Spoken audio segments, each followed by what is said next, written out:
Here before, but never on opposite sides.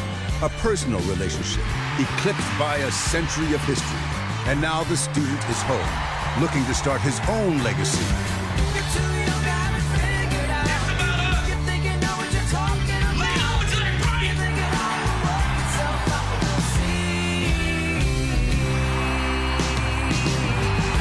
Will the student become the master? If so, then it begins tonight.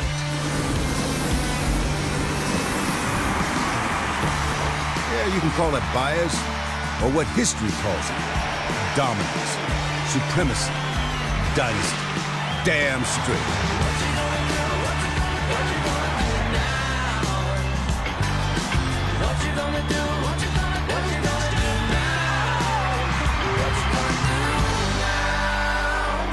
It's volatile and uncertain, intense and unknown, difficult and ultimate. It's about how much it means, why it matters, when it counts, and from where it comes. You know what, man? Enough talk. It's game time. College football mecca, Atlanta. Frigid tonight. Her streets eerily quiet. But inside the modern marvel of Mercedes-Benz Stadium, it's overheated, raucous, and ready for the College Football Playoff National Championship game presented by AT&T. The Georgia Bulldogs, hungry to taste the school's first title in 37 seasons. The Alabama Crimson Tide driven to strengthen a decade-long dynasty with a fifth title in 9 years. And welcome, Chris Fowler and Kirk Herbstreit. We are so proud to bring you the championship game, year 4 of the playoff era. It's about to get crazy in here. This is going to be wild with Georgia just down the road here, Kirk. Georgia and Alabama separated largely by the Chattahoochee River, but like neighbors that don't visit each other that often, just 3 previous meetings in a decade. They're both from the SEC, and we know that's a flashpoint for quite a few of you, offsetting what was otherwise a down year for the conference. About half the programs in this league are in transition or turmoil, but you can't argue these two teams earned their way here. Yeah, it's not really about necessarily looking at it as a conference. When you look at the bracket, it's about the 4 best teams. I think a lot of us agree they put the 4 best teams in. At the end of the day, Georgia's got to beat Oklahoma in double overtime, which they did. And obviously Alabama showed a different attitude, healthy, attacking the line of scrimmage, and they took care of Clemson. And so here we are, 2 teams that happen to be from the same conference in a year where the SEC collectively is down. But these 2 teams won in the playoff. They deserve to be here tonight. Yeah, Saban wants that same angry energy tonight. All 4 championships he's won at Alabama have come with Kirby Smart on his staff. But now in year 2 at Georgia, Smart is trying to do what no former Saban assistant has done. Pull that sword out of the stone. Break the hold that Saban's had on his ex-assistants. McElwain and Dooley couldn't do it at SEC rivals. Yeah, Dooley with his orange pants in Knoxville couldn't get it done. You look at the rest of these coaches, some of them defensive. Will Muschamp, Mark D'Antonio, Jimbo Fisher this year in this stadium with Florida State. Of course, he's now at Texas A&M. And there's Kirby saying, all right, I'm ready to take my shot right here. He's been in the weight room, hasn't he? He has, doing some squats, it looks like. So both teams, it's no coincidence that Georgia is built like Bama. I mean, they've got a stout defense. They've got a powerful running game. 2 senior captains, best friends, roommates, combined 6 touchdowns in the Rose Bowl. Well, Thunder and Lightning is what they're really referred to by their own fan base, and Thunder would be Nick Chubb. He is such a powerful runner, a veteran guy. We saw that on display in the Rose Bowl where you could see how many yards he had after contact. He had a great game. This is maybe a turning point in the game when he ran through those tackles, got into the end zone. And then Lightning, Sony Michel, who had a wonderful game in the Rose Bowl, got out in space. He can go the distance in a hurry. I don't know if he's going to clearly have the same opportunities against Alabama, but with the way Alabama plays defense, Michel will have to make some big plays, and they're going to have to try to get him out in space. Another huge factor tonight. All week you've heard about this is a line of scrimmage game. It's going to be an old school physical game. In my opinion, the quarterback play for both teams. Jake Fromm is a true freshman. Now, we've not seen a true freshman win the national championship since 1985, Jamel Holloway. He's got to be sharp tonight with his decisions and also very accurate against a great defense. Fromm is a prodigy. He's a small-town Georgia kid from the central part of the state. He's tough to fool, but Saban will try his best to do that. Once again, the foundation of this team, he's going to try to win a 6th national championship, tie Paul Bryant, and what has been the constant stout defense. despite a bunch of injuries, they're still number one in the country in most of the categories. Incredible what this team has done, considering the injuries. That very first game on this field against Florida State, they had a lot of guys knocked out. That team kind of carried on throughout the year, but they placed people in there. They grew up, they matured, and I thought last week it's the best they've looked all year. They're going to set their edge from the outside, force Georgia back to the interior, kind of the teeth of the defense, and that's the strength of this defense tonight, especially against Georgia. So you think the answer is, all right, Georgia, get the ball to the outside. That's what Clemson tried. Nope, too fast at the linebacker spot, as you'll see Mac Wilson tonight, Rashaan Evans running around, and this is a big part of the game. Third down for Jake Fromm. They'll give you a lot of different looks. In this case, they brought one more than Clemson could handle. You can see it affected Kelly Bryant all night long. And so you want to put Jake Fromm, if you're Georgia, in those 2nd and 7, 3rd and 4. It's called staying on schedule. You do not want to put him at 3rd and 9 all night. That's what happened at Jordan Hare in the first matchup against Auburn, and it really cost him. Calling defense is Jeremy Pruitt. He's the new head coach at Tennessee. But he's going to try to do what Smart did, was win a championship in his farewell at Alabama. Jalen Hurts came close to winning a championship his true freshman season. What's the challenge for him tonight? Well, the challenge is taking care of the football. He's got to be able to continue to do what he's done all year. 1 interception all season. His offensive coordinator, Brian Daboll's done a very good job of kind of calling the game kind of complementary to the way the defense and the special teams typically give Bama an edge. That's what he did against Clemson. Tonight, I think his feet, his ability to scramble on third down, and definitely being part of the running game will be a big key for Hurts tonight. Yeah, Daboll comes from the Belichick, Tom Brady school. They are risk averse. That's why they only have 1 interception. Is that going to be good enough tonight? We'll see if we get going with the Dogs and the Crimson Tide. 2 neighboring states battling for that beautiful trophy here in Atlanta. Is it going to head about 3 hours to the west to Tuscaloosa, or an hour and change to the east and Athens, Georgia? The Nissan pregame rush from Atlanta is coming up next, just before kickoff. But first, a look inside Nissan's Heisman House.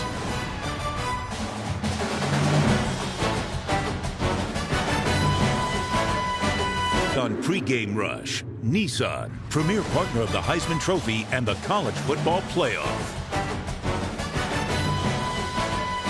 They first locked horns in 1895, the 68th meeting tonight in Atlanta between Alabama and Georgia. The Crimson Tide have won the last 3.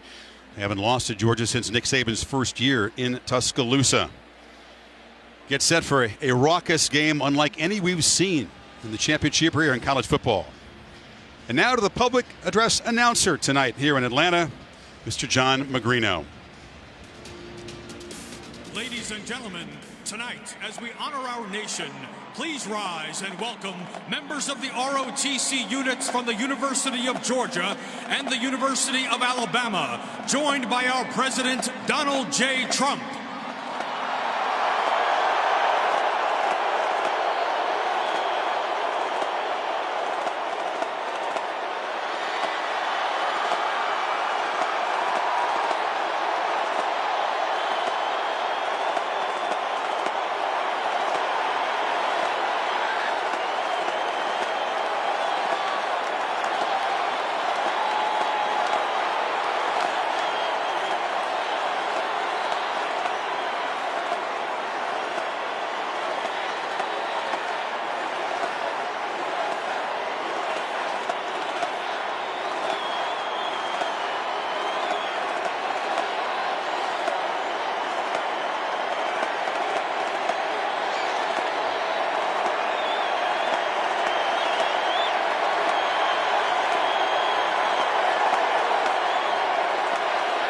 Please remain standing and remove your hats as our nation's colors are presented by members of the United States Marines Bravo Company, 4th Reconnaissance Battalion, Smyrna, Georgia.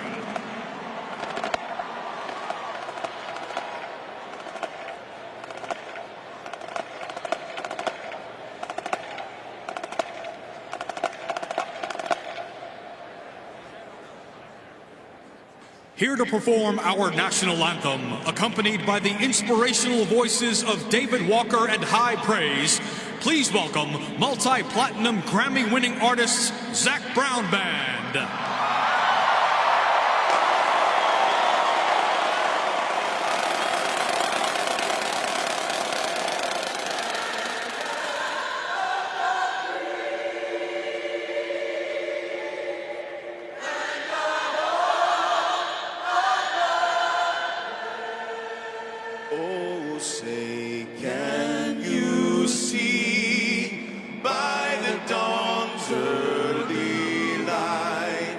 what so proudly we hailed at the twilight's last gleaming, whose broad stripes and bright stars through the perilous fight o'er the ramparts we watched were so gallantly streaming, and the rockets wrangling, the bombs bursting in air, gave proof through the night that our flag was still there. Oh, say does that star-spangled banner yet wave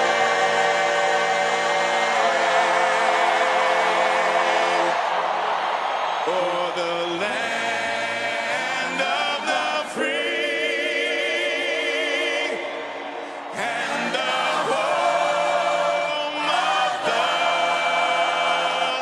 brave.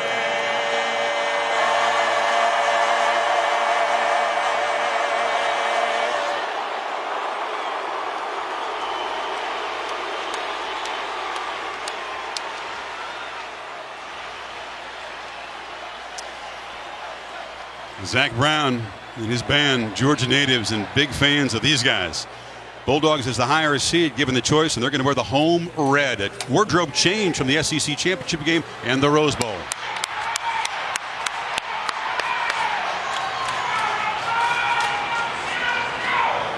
There's the defensive leader, Roquan Smith. Roquan Smith, Nick Chubb, both guys, a lot of these players on this Georgia team deciding to come back for their senior year to have an opportunity maybe to make a run like this right here. Veteran team, couple dozen seniors on this roster. Saban and his teams, no matter how big the game, their entrance is usually businesslike, something you see on Sundays. It wasn't that way in the Sugar Bowl. They played with an edge that they're going to try to duplicate tonight, especially on the defensive side of the ball. Felt disrespected with being questioned whether or not they should be in the playoff or not. Not to mention Clemson beat them last year in the championship. They were really out on mission last week. Saban used home field in the Superdome to win a championship game over Oklahoma. Overcame one when his Alabama team went and beat LSU, smothered them 2011.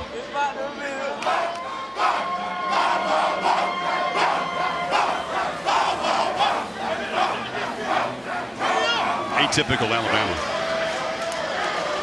It's Georgia that appears more businesslike.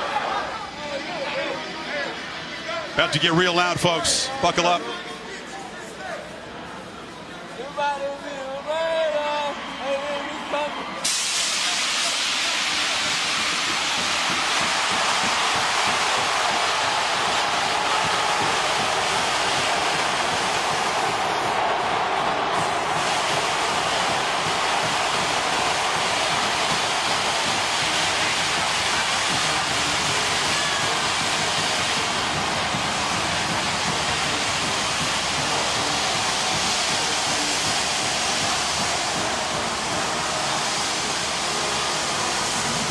Renzo Carter, who made the big field goal block in double overtime to spring the Dogs past the Sooners.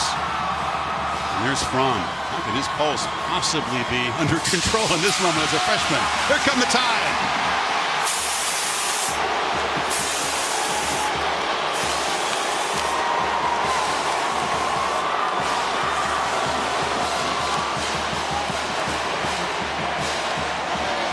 Alabama fans travel, and they consider Atlanta their home away from home. But our best estimate, it's about 70-30 Dogs fans in here tonight.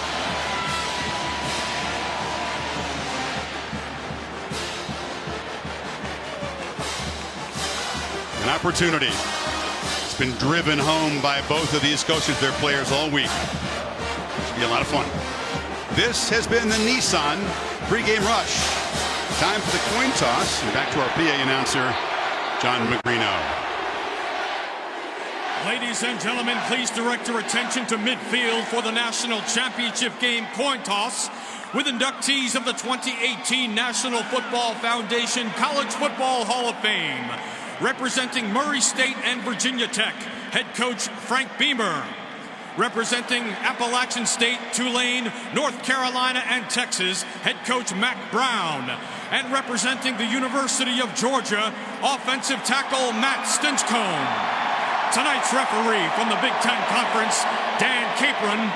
Tonight's honorary captains for Alabama, O.J. Howard, and for Georgia, Herschel Walker, alongside team captains for Alabama and team captains for Georgia.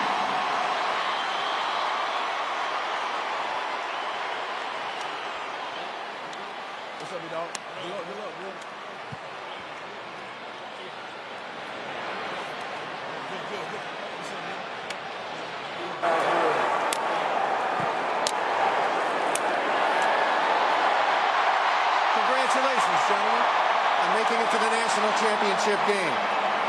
My name is Dan Capron. This is my umpire, Ed Feaster. We're here from the Big Ten Conference tonight.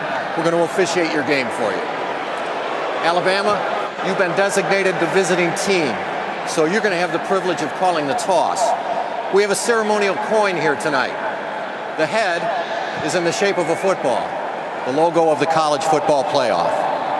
The tail has the logo of Mercedes-Benz Stadium in the year 2018. You got it? Head, tail. What's your call? Tails. Tails is called. It is a tail. Alabama, if you won the toss, what would you like to do? Alabama defers their choice to the second half. Georgia, you want the ball? Alabama, which way do you want to kick? We want to kick to our info. Want to kick this way? Please put your backs over here. Georgia has elected to receive to start the game. Gentlemen, up, shake hands. Good luck. Great to have our championship team with us. Maria Taylor on the Georgia sideline. Tom Rinaldi on the Alabama side. Let's go to Tom with Nick Saban. Chris, thank you very much. Coach, for all the times you've been in these big games, you say you never really know if your team is ready or how they'll play. What's the first indication, Nick? Well, I think the most important thing is whatever the emotional level is, the players cannot get, the mental clutter cannot be a part of it. You got to have the discipline to execute and do your job. Do it with a lot of intensity, and that's what got us here, and that's how we got to play today. Good luck to you tonight, Nick. All right, thank you. Let's go to Maria. Thanks, Tom. Coach, your team has made it to the biggest stage in college football. What was the final message you wanted to deliver before they took the field? Play with passion and energy. Hunker down one more time, dogs. That's what we want them to do. We want them to go out there and lay it on the line. You get the ball first. What's the key to a fast start on offense? Get some first downs, get the ball moving, get some confidence. All right, thanks for your time. Thank you, Maria. No different, is it? To be the boss back at your alma mater, where you were an all-SEC defensive back, as opposed to being on the staff of Nick Saban. In just 2 Played it years. cool all week, hasn't he? Just 2 years. He feels the energy has returned to his team after spending a lot of it in that double OT in Pasadena. We were impressed by the energy in practice. You see Jake Fromm and the Georgia offense go to work. J.K. Scott, the punter and kickoff man, on his 7th playoff game. Think about that. But booted away. Mecole Hardman is a dangerous return man. One time he thought he was going to go to Bama. Flipped to Georgia. You keep an eye on number 7, Trayvon Diggs, who set the tone in last week's opening kickoff. Big tackle, number 7.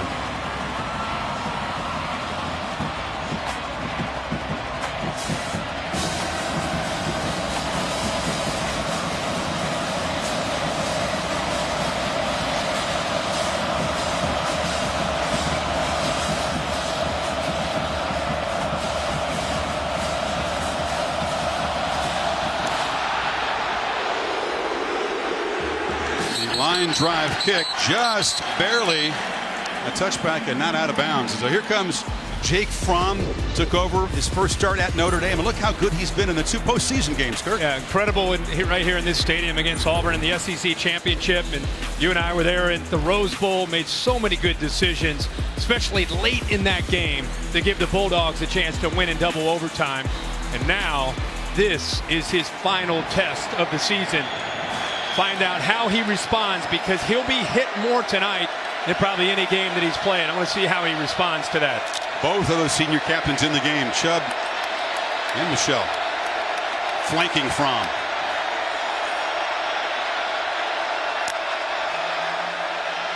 Chubb in the flat, hit. Fights through the initial tackle, works hard just to lose 1 yard. Deontay Thompson, the safety, there in a hurry. This Alabama defense plays with a lot of emotion, especially early in the game, to just try to set the tone and send a message. They play a 3-4. Deshaun Hand looked healthy last week. Deron Payne is very, very physical in the middle, and Isaiah Buggs was quick as well. And the 4 linebackers, watch Rashaan Evans, 32, and Mack Wilson in the middle. Chris mentioned Jennings is out, meaning Terrell Lewis and Christian Miller will need to step up. 2nd and 11. Fromm from the pocket delivers a long throw near sideline, and Terry Godwin, the junior from here in Georgia, makes the catch in front of Minkah Fitzpatrick, number 29. All we talked about all week was this is a line of scrimmage game. They're going to run the football. Who's going to be more physical? Georgia knows they can't play in a phone booth. They've got to spread this dominant defense out of Alabama's and try to get them out in space with their skill. How crucial will these 3rd down plays be tonight? Dogs need 6. From straight back, pressure up the middle, hit as he throws, a downfield shot, and coming back, wins a battle, but it's picked off as Tony Brown went up and just took it away from the receiver. Ball is underthrown, but still looked like Wims might make a catch. He's in the slot on the inside. Look at that. Brown goes down. He's beaten. Ball is underthrown. Brown, give him credit. He never gave up on it. The experience, you can see, he finds the football and then he fights for it and rips it away from Wims. The reason Fromm didn't get a lot on that ball, Chris, 3rd down, a lot of pressure. As he threw it, he got hit. So it's easy to say he's young quarterback in this kind of game. Why didn't he lead him? But he got pressure, so the pressure helps lead to an underthrown ball and eventually an interception. Tony Brown, a senior from Texas, up and down career. It's his first pick of the season. So Jalen Hurts and the Tide take over after the takeaway at their 36. Damian Harris motions out. And now comes back. And they hand it to him. And the Tide's top running back trying to get the edge is going to be strung out and knocked out of bounds there. The corner, Aaron Davis. Well, Jalen Hurts is a true sophomore, 25-2. This looked like the game-winning play potentially before Deshaun Watson led the Tigers down and eventually raised that trophy up. But Hurts has had moments as a quarterback. The best thing you can say about him, he's mobile, has a strong arm, and he's a winner. On the handoff, Robert Foster ends around, slips a tackle, gets the edge, and the Tides move the chains here. We saw that iPhone wallpaper for a year after losing that heartbreaker to Clemson. Jalen Hurts kept that reminder on his phone. He changed it, though. He changed it up after they beat the Tigers in the revenge game. After all those weeks, he and the team finally got revenge. Much like Georgia, trying to get the ball to the perimeter, to the outside. That time they were able to outflank the Georgia defense. Hurts still got it, flips it short. Calvin Ridley, the Tide's best receiver, was open and dances out of bounds near the marker before Malcolm Parrish forced him out. Well, we showed you what Alabama does defensively, and the same can be said for Georgia. Kirby Smart brought that system over from Tuscaloosa, played that same 3-4. Watch Tyler Clark, number 52, great player, along with Ledbetter on the edges. These are the guys that have to play well. Bellamy and Carter on the outside, being able to contain this speed and also the physicality in the inside from Carter and Roquan Smith, the leader of the defense. Hurts, a design run. This is what he does best. Muscles into the secondary, and the Tide set up at the Dogs 31. It's just a quarterback power play, like an inside zone where you just want to let your quarterback be able to read, eventually find a crease and cut back. Watch how this offensive line pushes, and there's the cutback crease. He has instincts of a tailback, and he's 6'2", 225 pounds. He's a man when he pulls the ball down to run. Dogs defense on its heels, and Brian Dable using some tactical tempo here, a play action. And Hurts pressured and just flips it downfield. Not that far out of bounds. In the neighborhood there was Dominic Sanders, the safety. And that's where Hurts is going to have to be careful tonight. He's done a very good job all year throwing the ball away. But if you take his primary read away, he becomes uncomfortable. And Georgia wants to keep him in that pocket. Make Jalen Hurts, when he throws the ball, complete passes from the pocket, not allowing him to get outside. Primary read is usually Calvin Ridley, number 3. Yeah. This is Harris. Bounces of it, cut down. That's a strong tackle by Sanders. His 53rd start as a college football player. Well, the safeties from Georgia, J.R. Reed, number 20, and in this case, Dominic Sanders, who's played a ton of football, as you said, Chris. They've got to be on early downs up near the line of scrimmage. They've got to beg Jalen Hurts, who's capable of running. You got to beg him to throw the ball to beat you tonight. Tide's turn to stare down a 3rd and long. They need 8. Dog showing some pressure up the middle. Jalen sensing that. Remember, they're as familiar with this defensive scheme as they are their own. Straight back. Escapes. Makes a cut. And Jalen Hurts again. First down in the red zone. Well, they showed pressure, and then both the linebackers in the middle drop out. They're just playing zone, but this is what you can't allow. Georgia knows this. 3rd down, their best play for Alabama is this. The creativity, the scrambling ability, and I'm surprised they didn't spy him there. They played zone, linebackers' eyes were on him, but they're unable to bring him down before the first down. They got 10 on 3rd and 8. Harris and Jacobs now flanking Hurts. And this is a handoff to Josh Jacobs, the Tulsa, Oklahoma back who overcame some early season injuries. Roquan Smith, it was 3 on 3 there, and the linebacker got him. He's got great speed on the perimeter. Probably his greatest strength is running down ball carriers when they bounce to the outside. It looked like Jacobs, who's pretty quick himself, had a chance to get to the corner, but inside out, Roquan Smith is able to chase him down. Pick the center. Brad Bozeman has pumped up 3 times. He's given Hurts a high snap already.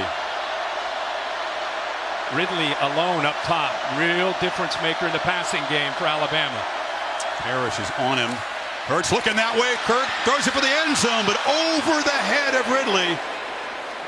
And Parrish had fallen down. That's on Hurts. He had him. He had him, and they're going to go back to that. Ridley's one of the top receivers in the entire country. And they have him matched up on exactly who they want. And Parrish, 14. He falls. He's undersized, by the way, at 5'10". And Nick knows that they missed on an opportunity there. Even if he doesn't fall, Ridley's going by Parrish for a chance to have a touchdown. 3rd and 8 again. Do they spy him here after the scramble?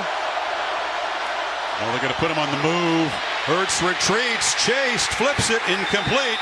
A changeup, and that was the speedy, and I mean speedy, linebacker Lorenzo Carter giving chase. That is his job, to get to the outside. Has such great length. 6'6", 245 pounds, and has tremendous speed to be able to chase down Jalen Hurts and force him to just throw that ball away. Carter at 6'6", the man who got the long arm up there to block the field goal in double OT. Andy Pappanastos grew up an Alabama fan. Played at Ole Miss, and now back here for his senior season. Very reliable from short distance. This from 35. Here's a false start, a flag before the snap, which again was high. And Scott, who kicks off punts and holds, did a good job to get it down. He'll have to try again from 40.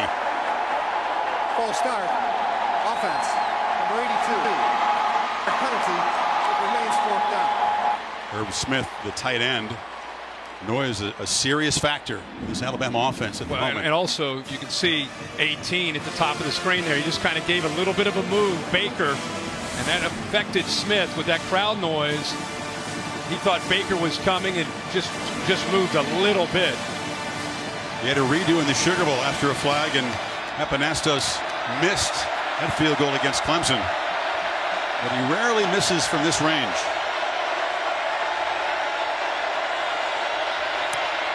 The timing was off, and that was ugly from the start. I know what you're saying, announcer's curse, but that just was not well executed at all. Either of those attempts, the false start and then the snap.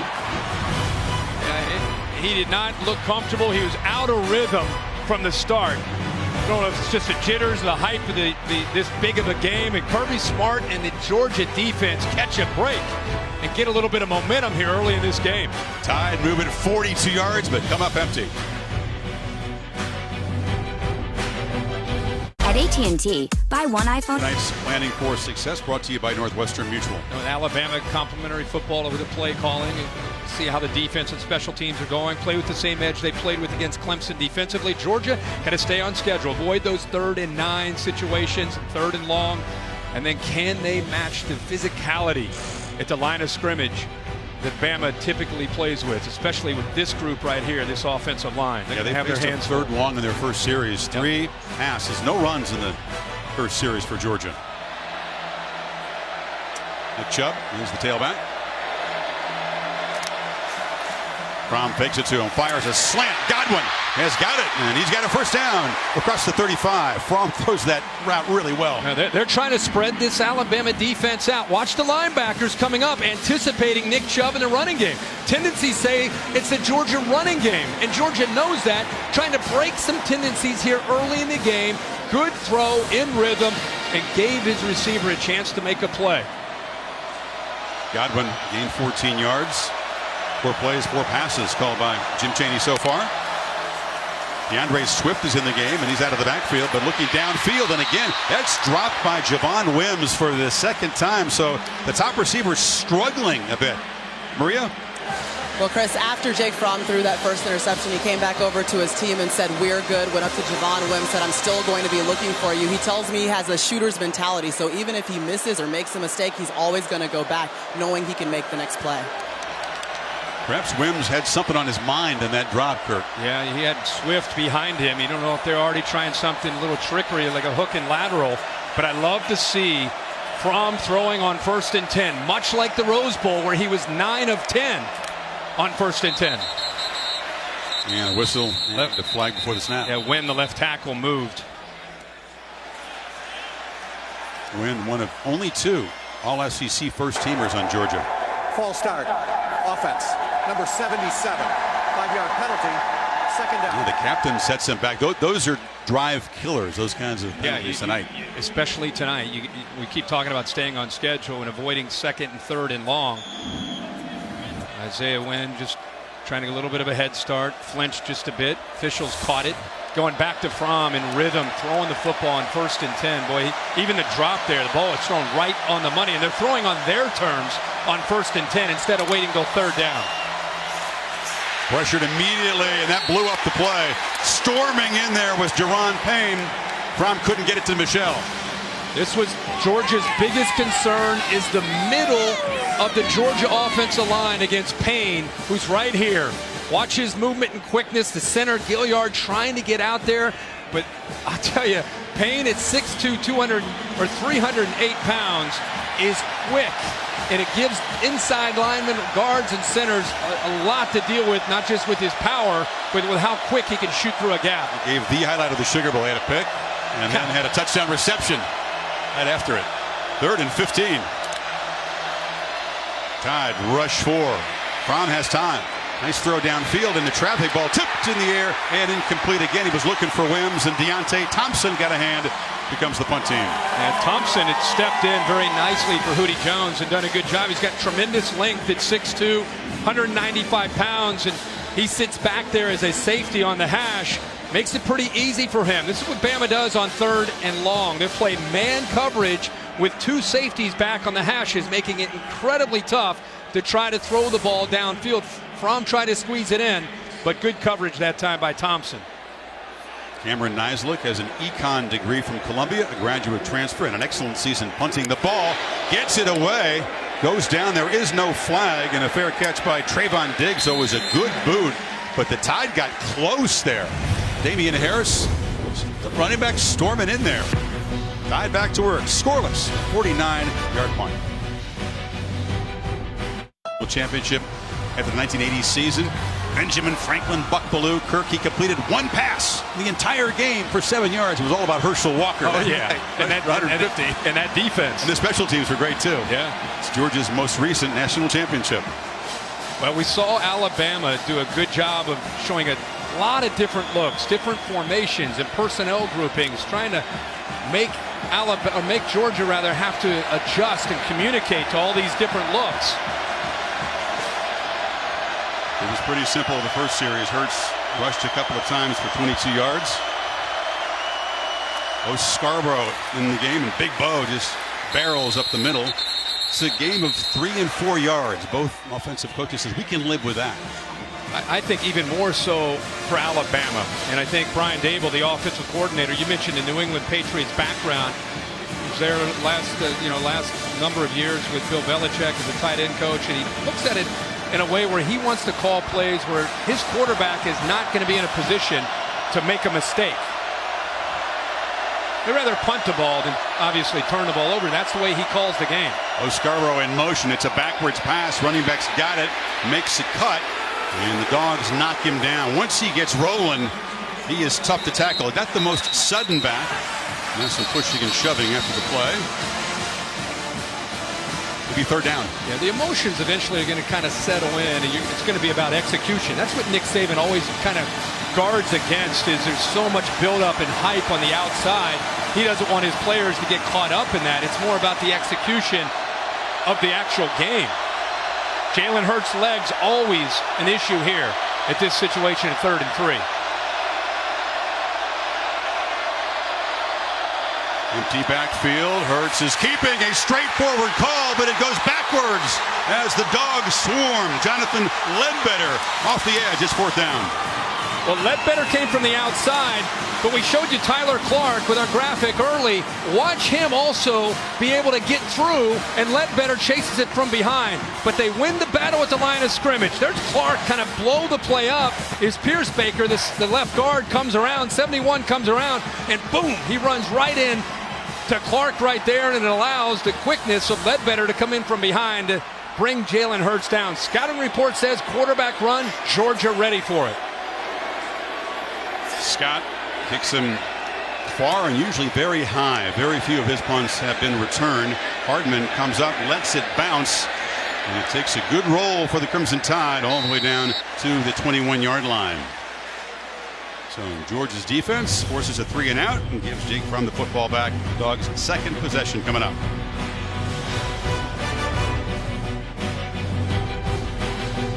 But this feels really chilly. Aerial coverage provided by Goodyear. When Mother Nature blitzes, you'll need the very best traction on and off the field. You'll need weather-ready Goodyear, more driven. He's like a 3 technique. Low dog wins, right? Did they coach it? 62 pounds, 4-year-old, I'll get 10. I love it. Got the uni on, looking good. Look at this. First 7 plays tonight. Put the ball in the hands of Jake Fromm. You're talking about an offense that's 70% run on the season, and so far 7 pass plays and no runs. Yeah, you got 2,000-yard backs. Haven't touched it in the run game yet. This time it is Nick Chubb, and he's got a little crease, and he shows it that thunder, that strength, and that's a win against Bama's front. Oh, yeah. They got a good push in the middle. He got up to the 2nd level and was able to pick up some yards. It's a smart, I think, approach by Jim Chaney, who is a great offensive coordinator, been around for a long time, and he's smart enough to realize, listen, we can't line up in just our traditional 2 tight end formation, let Bama be in a big defensive look and try to run into them. I think it was smart to open it up early and give Alabama some different looks. Unbalanced line here. Chubb is the back. They pitch it to him running to the boundary. Makes a cut, but boy, the Tide close it down quickly. That's Terrell Lewis, who's got big shoes to fill. He's in for the injured Jennings tonight. Well, he does a good job right here of coming down and then getting to the outside. They're running right to Minkah Fitzpatrick. They know he's a great defender against the pass, but they try to go against him defending the run. He contains it, forces Chubb back inside, and there's the big man, Terrell Lewis, cleaning it up. Nice play. Dogs 0 for 2 on 3rd down. Need 5 this time. Watch how Alabama gives this offensive line a lot of looks. They disguise their pressure with their linebackers and Minkah Fitzpatrick. It's a run on 3rd and 5, and Sony Michel gets the first down before Mac Wilson could wrestle him down. Good call. Sony Michel says, hey, what about me? I got a little thunder to me. I'm not just lightning. He lowers his shoulder here. Left tackle win, helps on the double team, and he runs right through Mac Wilson with that extra effort right there to get across the first down marker. Great effort by Michel. He's 215. He's the guy that had 3 touchdowns, then fumbled Oklahoma with the scoop and score to take the lead, redeemed himself with that wild dog touchdown in double OT. Hesitation, Michel again. And he is not going to get the edge, but a positive first down gain again. I think he fits in better on how you want to try to go after Alabama because he's so sudden. They're going to mix Chubb and Michelle back and forth. But I think because the room to work as a back against this defense is so tight that you need that extra gear to pick up and accelerate upfield to get an extra 2, 3, and 4 yards. What a brother act in this game, Kirk. And number 8, Riley Ridley, Calvin's younger brother, is to the right of the formation for the Dogs. Going back to that 4 wide receiver look. Chubb right into traffic. Very often that's just not open for business against the Tide. This defensive line collectively, I think, had their best game of the year because they're healthy. They're playing with a chip on their shoulder. They're flying around. All of them. Hand played well. Isaiah Buggs, Deron Payne, Raekwon Davis when he came in. If you throw in Anthony Jennings, who had maybe the best game of them all, they were dominant at the line of scrimmage, and that's why I think Georgia understands why they have to try to spread that dominant linebacking group out. It had to be great with the linebackers banged up all year long. Yep. 3rd and 3. It's Michelle. And now a whistle and a flag down. This Big Ten crew led by Dan Capron conferring. Michelle says it's on Bama. The defensive player jumped into the neutral zone, causing the offensive player to react. By rule, that's defense offside, a 5-yard penalty, and it results in a first down. Tony Brown jumps at Terry Godwin right there, makes him flinch. Dave Katai, our rules expert in the booth, that's an emphasis. That happens a whole lot in a loud building, doesn't it, Dave? Absolutely. And when the defense enters the neutral zone and there's immediate reaction, it's on the defense. If they don't enter in the neutral zone, it goes on the offense. Okay. So the Dogs get a first down on that 5-yarder. Well, they've got Lewis way up here on the outside. Big body walked out. Michelle makes a cut but cannot escape Deron Payne, the big 300-pounder again, showing the quickness. I'm telling you, this is a mismatch up front. This is a mismatch in the pit. 94. Look at the push. He's already in the backfield, and he's kind of been in the background with Jonathan Allen and Dalvin Tomlinson and Ryan Anderson and so many great players. It's his turn this year, and he's taken advantage of it. We saw the hands and the feet and the touchdown. There you see the raw strength. He grabbed a big physical back with one arm and threw him down. He's got man coverage. Sliding it, the protection to the right. From the pocket, delivers a high throw. It's caught. Finally, that's Javon Wims after a couple of drops. Makes the catch. Or check it, that's Riley Ridley. Bama's right side does a good job of coming in and getting pressure. Fromm just kind of slings this ball and gets the ball out quickly. They're playing quickly. A downfield throw. It's one of those back shoulder fades that Fromm likes so much. Wims couldn't come up with it. It was just the 9th catch for Calvin Ridley's little brother this season. They go hurry up to try to prevent Nick Saban from being able to change his personnel. Remember, in college football, if you don't change offensively your personnel, you decide to go fast, the defense, they can't change their personnel. And they can try, and they can get maybe called for a penalty with too many men on the field. Georgia's going to try to do that all night because Alabama constantly likes to change their personnel. Yeah, the Dogs sub, so the Tide had some time to get fresh bodies. And Fromm is chased and sacked by Anthony Averett off the corner. Not often confused, Kirkley was that time. This one surprised them. It's a little bit of a different look. You're used to seeing Fitzpatrick here coming, and you wonder if one of the tight ends might have needed to kind of recognize that and get back and help him on his backside. Somebody messed up, really unexpecting the blitz from Everett, and they create another long 3rd down situation for Georgia. It was a promising drive. Now they're back in their own end, facing 3rd and 20. Gotta hurry. Just get it off. And it's a 3rd and long run. Can Michelle create some magic? He gets the edge and tight ropes into Alabama territory. Sony Michelle, Rose Bowl hero, makes the first big offensive play tonight. We just talked about what he can do and how quickly he can get to the outside. Watch the block he picks up right there. Just enough of a block to be able to affect Levi Wallace. It was by Riley Ridley. Picks up just enough of Wallace to give him the room to get to the corner and eventually pick up that first down. The ruling on the field is that the runner stepped out of bounds at the 26-yard line. That ruling is under further review. So Tom Kissinger, the replay official of this Big Ten career, will take a look. What are the odds of a 26-yard run on 3rd and 20? Great body control. He slammed on the brakes there. Yeah, he really did. He's in bounds the whole way. Good look at it right there. So the Dogs are threatening. That run is going to stand. We'll take a timeout.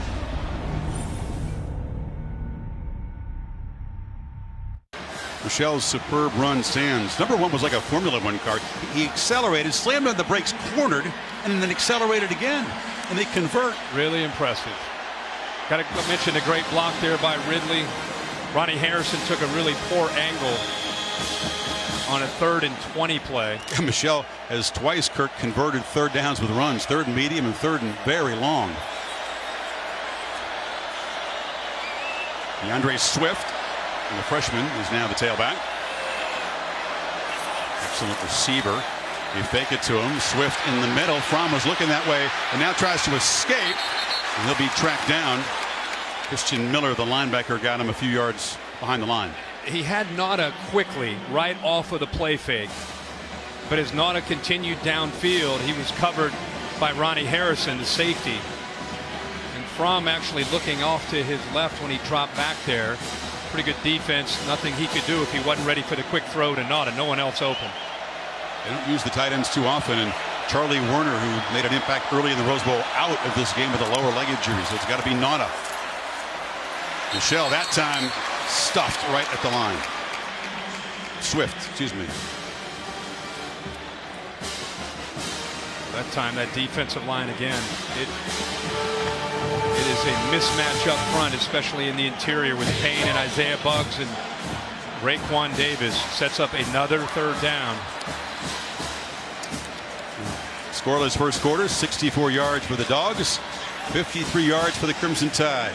Expected defense tonight, we're getting it so far. End of one in Atlanta. Back after these messages. You're watching the College Football Playoff National Championship presented by AT&T on ESPN. Start of the second quarter here. College Football Playoff National Championship game presented by AT&T. Dogs on the move. 13th play of this drive coming up, Kirk, and it's going to be 3rd and 11. Alabama gets their dime package in, meaning 6 defensive backs. We saw Georgia run the ball in that 3rd and 20. They get 3 receivers down here at the bottom along with a tight end. And it's Michelle to Fromm's right. They pick up the pressure. Another 3rd down run. Didn't want to risk perhaps taking a sack and moving the field goal attempt back. Michelle tackled at the 24 by Terrell Lewis. Yeah, I think that's a fair point. I mean, you take a risk with as much as Alabama pressures on 3rd down. You drop the quarterback back there. You potentially get out of field goal range. This way you run the ball. It's a safe call, and you try to get the first 3 points of the game. Here's my guy, Kurt. Rodrigo Hot Rod Blankenship, the sophomore from Marietta, booted a career-long 55-yarder in the Rose Bowl. Key play after a squib kick just before half. This from 41.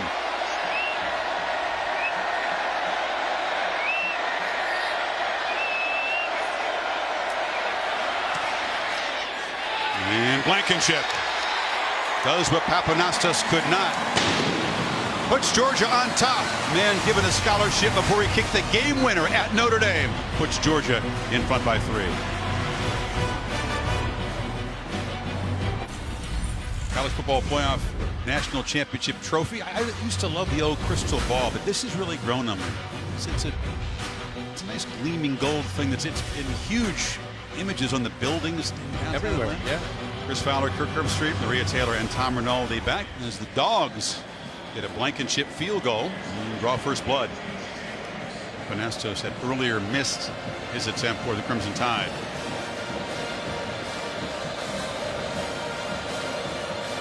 Josh Jacobs, Trayvon Diggs are the return men for the Tide in the end zone.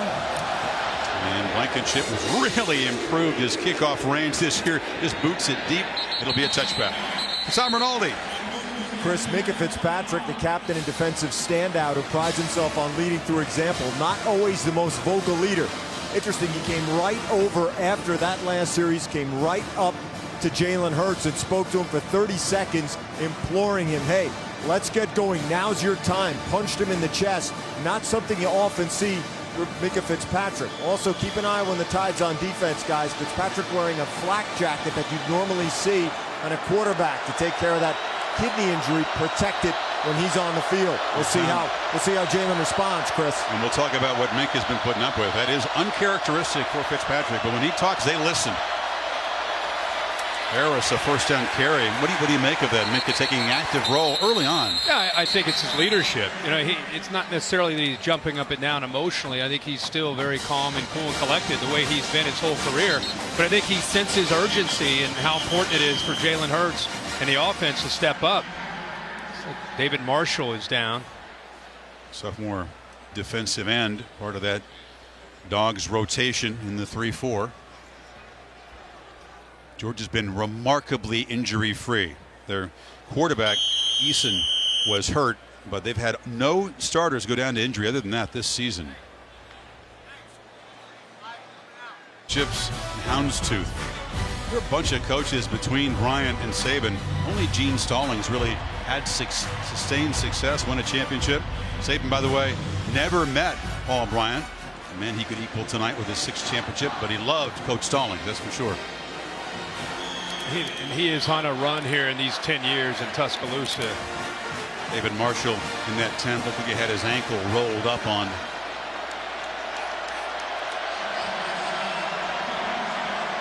Damian Harris flanked off to the right of Hurts. He comes in motion. Hurts running all the way. Sidesteps a couple of tacklers. Works hard to get a couple yards before DeAndre Walker brought him down. They're doing a good job of really, as we said at the beginning of the telecast, loading up against quarterback run. The +1 quarterback run game is a big factor when you face Hurts. Georgia knows that. They're up against him and Harris from running, willing to leave their corners on islands. Last 2 rushes, no gain for Hurts. 3rd and 6 from the pocket. Hit as he throws, and it's underthrown, but Ridley is not going to be able to come up and get it. Hurts picks himself up off the rug. The pressure caused that incompletion by Ledbetter. Well, Ledbetter's been seen a couple times. Just a punch here to get around Jonah Williams, the left side of the offensive line. He beats the Bama's best offensive lineman, and Calvin Ridley beat Malcolm Parrish again. And that's why he was so frustrated. He wants the ball in his hands. He wants to make a play. Targeted 3 times. 1 catch for 9 yards so far for their top receiver. Scott. It's that long leg swinging. That's just a thing of beauty watching him punt the football. Hardman backtracks. Going to have a chance for the 15. Mecole Hardman. He's got speed. He's also got great moves. We've got 2 flags on the field on the return now. Pretty clear block in the back. You spotted there. It looked like Christian Payne, the fullback. Mecole Hardman. He's been close. He hasn't quite busted one all the way to the end zone this year. Handles both the punts and the kickoffs. I think it's safe to say it was Christian Payne after that reaction from Kirby. Nobody's returned punts this year against Scott. Nobody. That would have been the most successful one. During the return, illegal block in the back. Number 47 on the receiving team. 10-yard penalty, 1st down. Mental mistakes like that right out in the open, it cost Georgia some good field position. What Georgia did a good job of is taking the gunners away downfield. They just took them, they slowed them down, and that's what allowed Hardman to have some room to work. There's the block by Payne right there into the back after that nice return by Hardman. Very obvious. We'll take a break. Bulldogs will go back to work from their 20. Taco Bell has brought the best of the regular season to the college football playoff by creating the Live Moss student section. Pick it up the tab for tickets at tonight's game for 500 students from each school, giving the biggest games back to the biggest fans. You know, in a game where field position is so critical, Georgia had a chance to start this drive at their own 34 with that return, and instead with that penalty, they go back to their own 20. negates 14 yards of field position. Huddle quickly, flipped in the flat. Swift makes a cut. And the talented back from Philly, the freshman, a big gain out across the 35. He beat Mac Wilson on that play. Well, he is dangerous, and Georgia's theme continues. Get the ball on the perimeter. Get the ball to their playmakers outside, whether it's Michelle, Swift, the true freshman. Get them in space and let them make some of the Bama defenders miss. That's so far in this first half where Georgia's having their success. Swift, a very natural receiver, like all the Georgia backs. His 16th catch this season. And now it's the wild dog, Chubb, with a direct snap. He's worked for a touchdown against Oklahoma, and it's a productive first down play of about 5. You know, Jim Chaney is right now doing a very good job understanding that he's outmanned up front, especially in the middle of his offensive line against his Bama defense, giving a lot of different looks, getting the ball out of Fromm's hands quickly, getting the ball to the perimeter. Then you can go back to your bread and butter, running the football, but not living inside a phone booth against his Bama defense. On 2nd and 5, Eason pulls it, makes a little cut, shows some elusiveness, and the quarterback has a first down at the 45. What did Chaney tell us, Kirk? I want to call plays against Bama that work against our defense when we go ones versus ones. Yeah, absolutely. That was a heck of a move, by the way, by Jake Fromm. I mean, that's why he is such a great complement to this running game. Not only with some of the decisions that he makes, making the checks at the line of scrimmage, gets the ball out, makes good decisions with poise for a young player, but also he's nimble enough to make players miss. Here's another quick huddle. Drops back, flips it, incomplete. That was Payne who just had the penalty, but from an inaccurate throw. You feel he's got to run more tonight? Yeah, I think it's going to be a big part of it. You know, they typically sprinkle it in here and there. They did that in the Rose Bowl against Oklahoma. But boy, keep in mind, this guy was in high school last year. He's getting ready for the prom last year, and here he is on this stage in the national championship. And right now, it looks like he's been here his whole life. Yeah, it does. He did the same thing in Houston County as a freshman. Came in and just ran the show. Yeah, no big deal. Played in the Little League World Series, played shortstop, hit home runs, just what he does. On 2nd and 10, it's Michelle who picks his way, earns a yard, but now it's going to be another 3rd and long coming up. You know, we kind of went past that, but the drop there by Payne, this offense that started at their own 20, they came out with that quick huddle, boom, big play to Swift.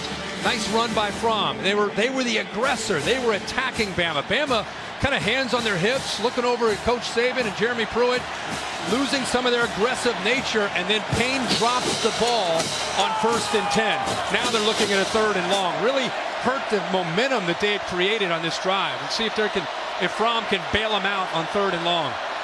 Top receiver Chris Wims, number 6 to the left, hasn't caught a pass yet. Fromm took a look downfield, now checks it down, it's complete, and it's Riley Ridley.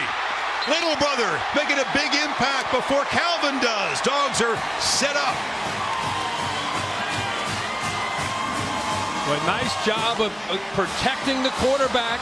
And look at the middle. Look at this nice passing lane open up the middle of the defense. Mac Wilson and Minka Fitzpatrick, who is down as a defensive back playing that dime linebacker. They're reading the quarterback's eyes, playing zone. He did a good job of looking him off, opening up the middle for Ridley. They fake the end around, and now Fromm flips it, lofted in the air. It's Mecole Hardman, the receiver. You know, Calvin Ridley said something interesting. No communication with his little brother during the game of the week. That shows you how businesslike the Tide receiver is. Riley's given name is Calvin. It's too close to Calvin, right? Wanted to be his own man, so that's why he's changed it to Riley. You got 2 younger brothers too. You got the brothers, and then you have so many connections with the coaching staffs, knowing the players. I mean, it really is an interesting matchup between these 2 teams. You would not have thought that Riley would make an impact play before Calvin did in this game. That's an upset. Fromm again making one of those changes, does this so well. Got to hurry though. Swift powers short game before Fitzpatrick wrestled him down. You like those changes from one play to one play that the coaches just praise Fromm for. Well, and again, I think in college football today, how often do you see quarterbacks looking over to the cards to get not just the play call, but a lot of times the audible or the adjustment. Once the coaches see the defensive alignment, quarterbacks a lot of times are looking over. Not with Jake Fromm. His prep work allows him to make checks, get out of a bad run play into a good run play. Not just run to pass, run to run. Comes the blitz late. Dogs need 6. They're in field goal range. From downfield, there is Wims going up and making his first catch. He beat Averett. That is his favorite route, quarterback and receiver. And the back shoulder fade over the years. We've seen this hurt Alabama. Everett never able to see the football. Let's take a close look at this with Wims. Comes down with his hand and his right foot in bounds. Great call by the officials. Hand counts, but he also had the foot down. And a nice back shoulder fade by Fromm and a good adjustment by Wims. Yeah, great body control by the 6'4" former hoops player from Miami. Wims had 6 catches and a touchdown at the Rose Bowl. The ruling on the field is that the pass was complete. That ruling is under further review. We'll take a break. They want to be sure, but this looks pretty clear that a hand and a foot got down before Wims landed out of bounds. And the hand gets down and also the foot. Before that left foot touches, he's in for sure. Davis coming up on the Mercedes-Benz halftime report. Desmond Howard and David Pollack will join me. We'll talk second half adjustments. And then the first ever halftime performance featuring Kendrick Lamar. And after that, we'll give you a very special look at Marvel Studios' Black Panther featuring all new music from Kendrick Lamar. That's all coming up on the Mercedes-Benz halftime report, Chris.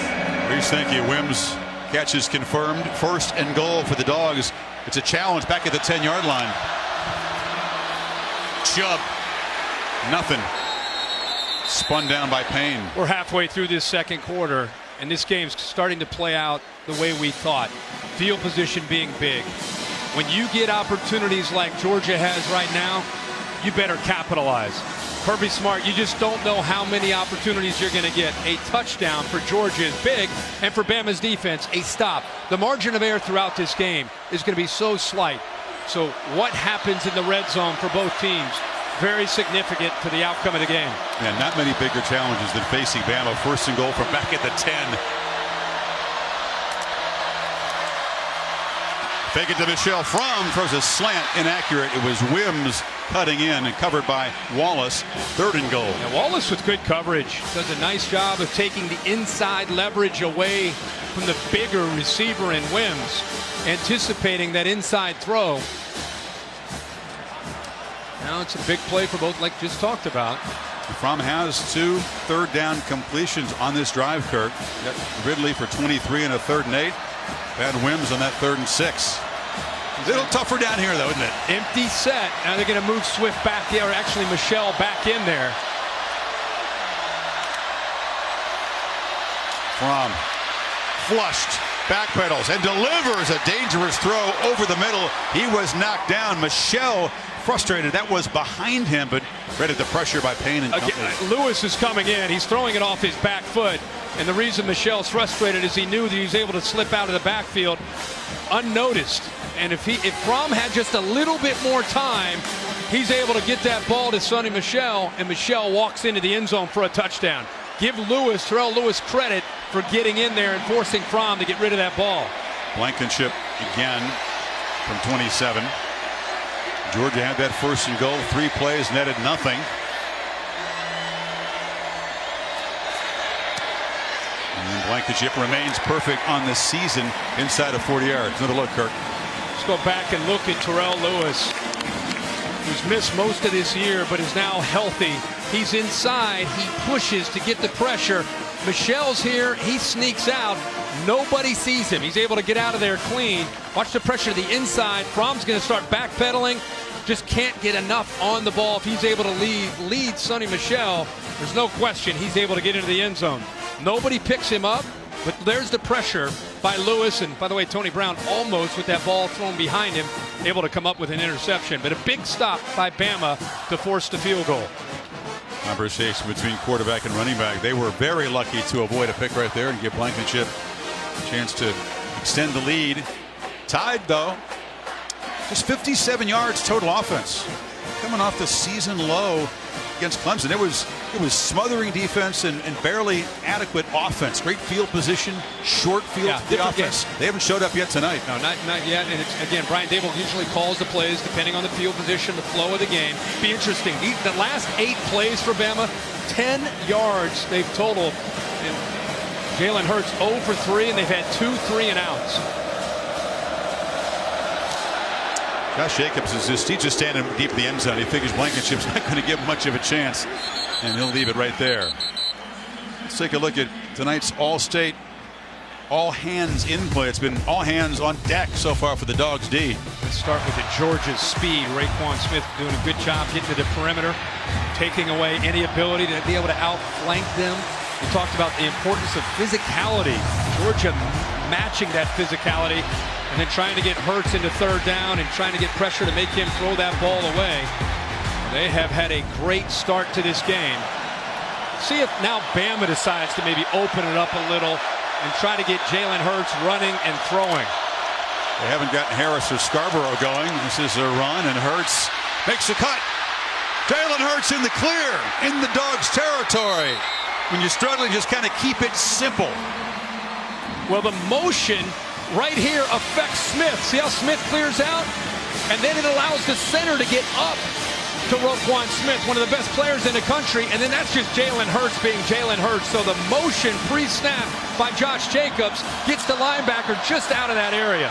After a 31-yard game with the quarterback, Jacobs carries the ball for a short gain. Yeah, that front, we keep talking about the Alabama front. This Georgia front against the running game, doing a good job of getting off of blocks, especially when Bama tries to run wide. Hurts, take a look in the backfield, wanted to throw downfield, hit and sack from the blind side by Devin Bellamy. It's the second time Jonah Williams gives up a sack. Bellamy right here, he'll actually get cut, but he doesn't give up on the play, and Jalen Hurts is holding on to the football too long. Nice job downfield. The coverage was there. Jalen Hurts has got to get out of there or find a check down. Instead, he holds on to the ball, and the speed of Georgia eventually collapses on him. 3rd and 15.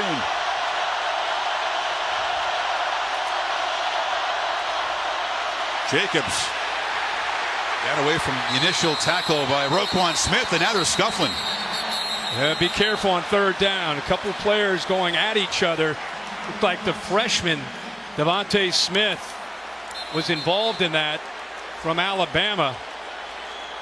Looked like with the veteran Dominic Sanders.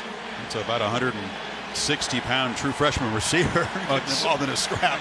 Devontae Smith trying to make his presence felt. He came in and lowered the boom on Sanders. Here goes Wims, the top receiver on this team. Looked like he was holding that left shoulder, must have injured it, making that catch that set up the field goal. That's a serious concern for the Dogs' passing game. Terry Godwin is the returner. And Scott, it was earlier in the training tent, Tom Rinaldi reports, seems to be okay. That's a beautiful job. That's a big play in a game like this, out at the 5. Huge play to pin Georgia down inside their 5-yard line. Aerial coverage provided by Goodyear, committed to honoring blimp-worthy athletes who demonstrate hard work on and off the field. Goodyear, official sponsor of the college football playoff. Bama trying to begin and end its season right here in this building with victories over coaches that were Saban connected. Jimbo Fisher and now Kirby Smart. 5:14 remaining in the half. Alabama gets the ball to start the second half. Jim Chaney, the play caller for Georgia, hasn't hesitated to trust Jake Fromm, but he hasn't been pinned back deep like this yet in this game. See what he does. Chubb started the play a couple yards deep in the end zone, able to muscle for about a yard to the 6. See, that's what you're inside your own 5-yard line. You're going to go to 2 tight end look and I formation and just try to be safe. Give the ball to Nick Chubb. But how often have you ever seen teams like LSU over the years try to line up in I formation football and play in a box? It's hard to do, and Jim Chaney again recognizing that, and that's why they've been in so many formations like the one they're in right now, trying to spread Alabama out. As the play caller trust his true freshman here on 2nd and 9. You feed Chubb again, and again, nothing. And with Wims back in the locker room, you turn to players like Ridley, who's coming into tonight, only 8 receptions. I know he has a catch tonight. Terry Godwin, who's typically he and Hardman are known more for being able to run option routes, more of the slot receiver. Wims was such a big target and such an advantage, especially in the back shoulder fade against the corner one-on-one. I think Ridley's got to become that guy now. We'll see who Fromm is looking for on this 3rd and 7.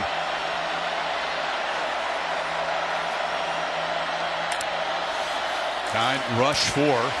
Fromm has time and delivers a strike across the middle, and it is Riley Ridley stepping up. How about the poise of the freshman on that throw? How about the call by Jim Chaney, the willingness to make this call? This tells you everything about the relationship between Chaney and Fromm against that defense. Sit in that pocket, and instead of making an easy read to the outside, no way.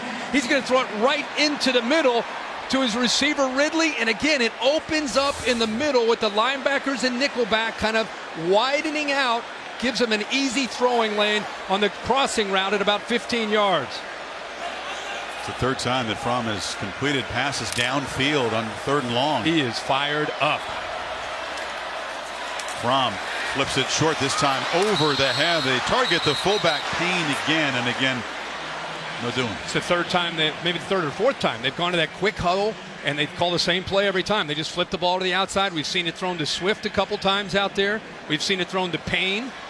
And then I think the adjustments by Jeremy Pruitt and Nick Saban when they came over after that last long drive say, hey guys, if they come out with that sugar huddle, that quick huddle, here's what they anticipate, and here's how we take that away.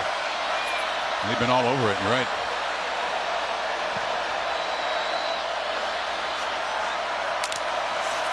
Michelle on the pitch. The Tide close it down, and Michelle able to earn about 3 yards. Avery came off the corner. 3rd down again. The pin and pull, where they use their outside receivers and tight ends to try to kind of seal block or crack block the defensive end, and outside linebackers pull around the big left tackle, try to get him around the corner. What did Pruitt say? We've got to put sideboards on the defense. Can't give him that edge. Yeah, Georgia wants to get out there. They want to make you have to respect that. Fromm's been pretty good tonight on 3rd down. I'll say.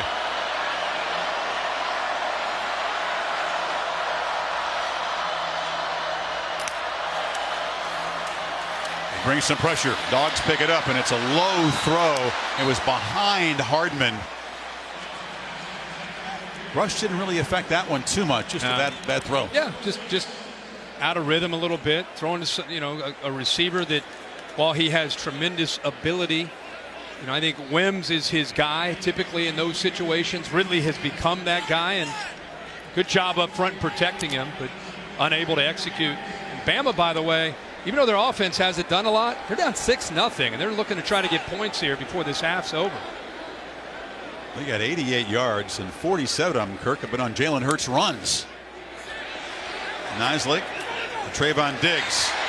A flag comes in as the Tide returner gets the corner before he is tracked down there. I think Deontay Thompson right in front of Diggs looked like he pushed a Georgia player in the back. That'll push Alabama back.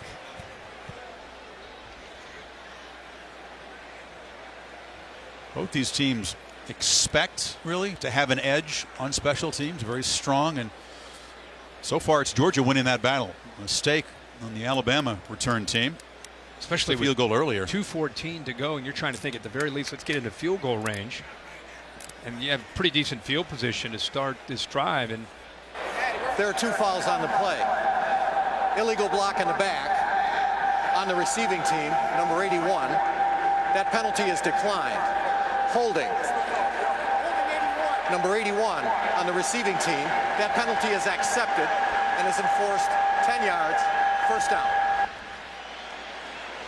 Well, they're getting ready just outside Mercedes-Benz Stadium, Centennial Olympic Park, and Kendrick Lamar.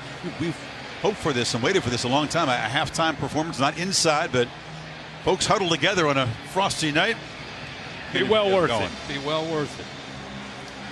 So you're right, Kirk, with 2:14 to go before halftime. It's been a dismal offensive performance by the Crimson Tide. Now they're at the 25-yard line after the penalty. Remember, Calvin Ridley at the bottom is the go-to guy, the player that's got to make plays in a passing game for Jalen Hurts, and Georgia knows it. He's got a safety over top. You flip it to Harris in the flat. Hard collision. He's knocked out by the corner Parrish. Been surprised that Georgia, Kirby Smart has decided, and along with Mel Tucker, their defensive coordinator, not to double or to try to move Baker, their best corner, 18, against Ridley.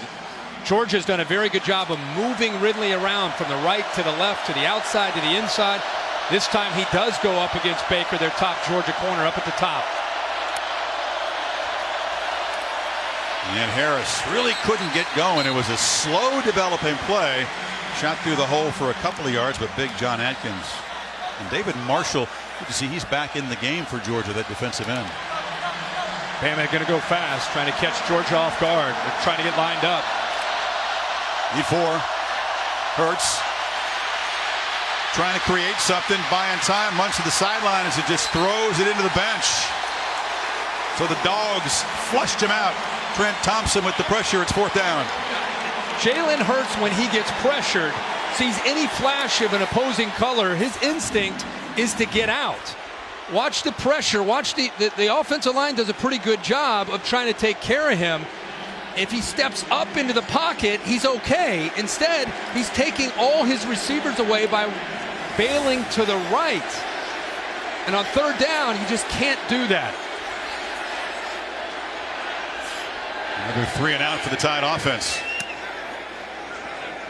Scott, a booming punt, and Hartman up to make the fair catch.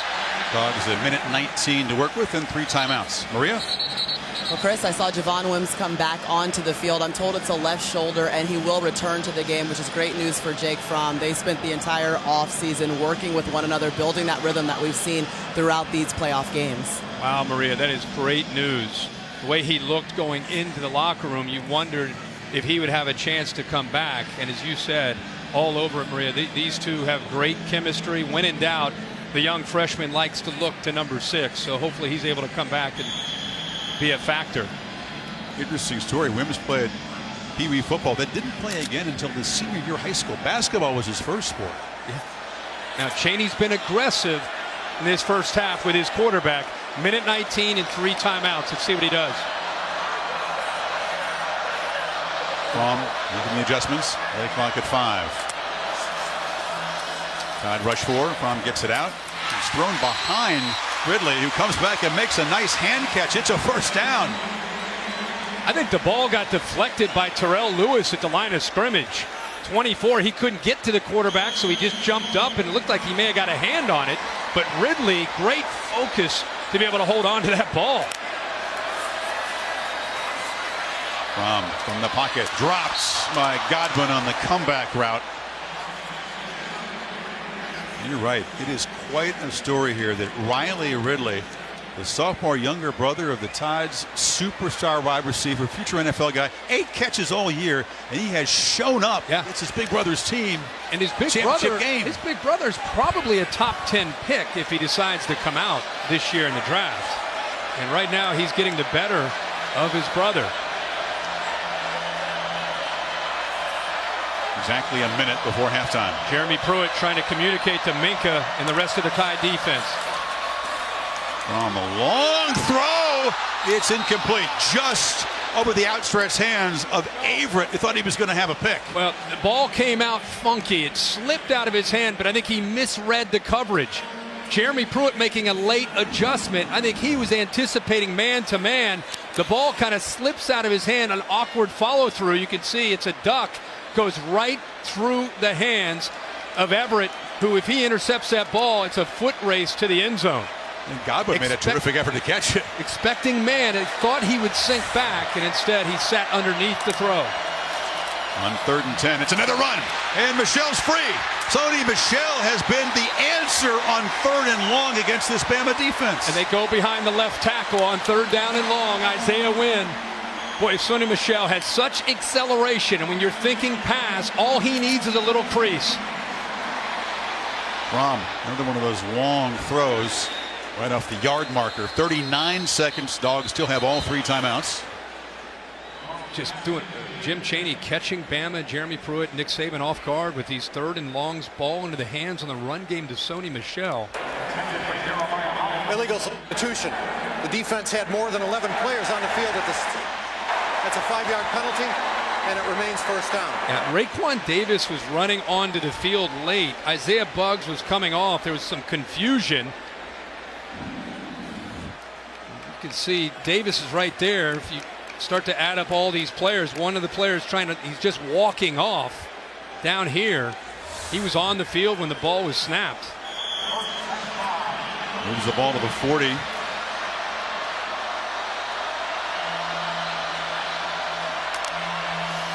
They pitch it to Swift, makes a cut, and the freshman from Philly, another 1st down. Dogs trying to add to this lead. Still have those timeouts. Now 35 seconds. That's the Georgia bread and butter. The pin and pull. They pin on the seal the edge, pull the left tackle Isaiah Wynn out, who made a nice block there on the corner, Everett, and it gives Swift a nice crease to get down the sideline. Got a frustrated Alabama defense right now. Georgia's run 43 plays to 23 for Alabama.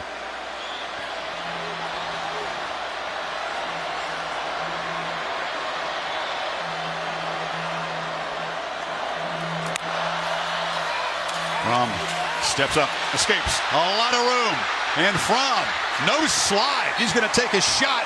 1st down in the red zone. 28 seconds left. Well, unlike Jalen Hurts, you're not always thinking about Jake Fromm pulling it down, but you see man-to-man, defensive backs have their back to the quarterback in that man coverage. Fromm recognizes it right away, and instead of trying to force the ball, he felt the pressure from his right and takes off and gets big yards. Well, he has had a great 1st half. And a timeout called. Still 28 seconds. Ball down to the 19-yard line. Well, you wondered if Georgia would continue to press tempo there. They decided to use the timeout. Gives Alabama's defense a chance to regroup. Well, the Dogs, we sensed that this was a team filled with belief. They had the full fuel tank. That long trip back from the Rose Bowl, and they have showed no fear. To me, the 1st half story has been the Georgia defense playing incredibly well, but also Jake Fromm and Jim Chaney, the offensive coordinator, a willingness to put the ball in his hands, spread out this Alabama defense, and be willing to take some chances by being aggressive with the play calling. Now, this is a lot of times where Bama likes to get aggressive. When you start to move the ball on them, you get down in this area, they'll start to come after you. Ridley is up to the top of your screen. Wims is still not in the game, his favorite target. Don't forget the tight end, Nauta, is also off to the left. Gotta hurry. Play action. Fromm fires down inside the 5. Slipping away and reaching for the end zone is Godwin. Stop him just short. And another fearless throw from the freshman. Well, the receiver ran out of bounds, but actually he was pushed out of bounds. And by being pushed out of bounds, it allows him to get back in, establish himself, and make the catch. 21 seconds to go. Hand off to Chubb. Muscles down to the 2. And now Georgia and Smart will spend their 2nd timeout. It's been a 66-yard drive. 7 plays, Kirk, less than a minute. Let's go back to that pass play, Chris. The AT&T pylon cam. It's a nice catch. Before that, he was pushed out of bounds. I'm sure there's some Alabama fans wondering. If he stepped out of bounds on his own. You can see that as he's getting down, here's a critical moment in the game. Take another look at it here. Everett, 28. See him physically just kind of manhandling him. He's very close to stepping out of bounds and eventually he did out. Yeah, he did. So Wims back in the game, and the Dogs trying to stretch this to a double-digit lead before halftime. Dominance, more than 2-to-1 edge in yards in the first half. The same Bama defense that was aggressive a week ago against Clemson, right now, hands on their hips, looking around, on their heels. The freshman Swift in the game. Dogs still with a 1 timeout left. Fromm fires over the head of his top receiver. Wims was guarded by Averett, and a flag comes in. Did they rough him after the throw? Personal foul. Roughing the passer. Defense number 14. Half the distance to the goal. Automatic first down. It wasn't necessarily the hit, it was the timing of the hit. Thompson, instead of letting up, he just kind of runs into him, and Fromm goes down. It wasn't how physical, and Nick Saban's frustrated because it's a mental error by Thompson. Guy who made his first start against Clemson, and that mental mistake sets up the Dogs. The ball just outside the 1. First down. I'd be surprised to see Michelle maybe in the wild dog. Yep, Fromm motions out. It's Mecole Hardman instead. The receiver comes in. They hand it. Nope, they keep it. And sprinting to the edge. The Dogs barking in the first half.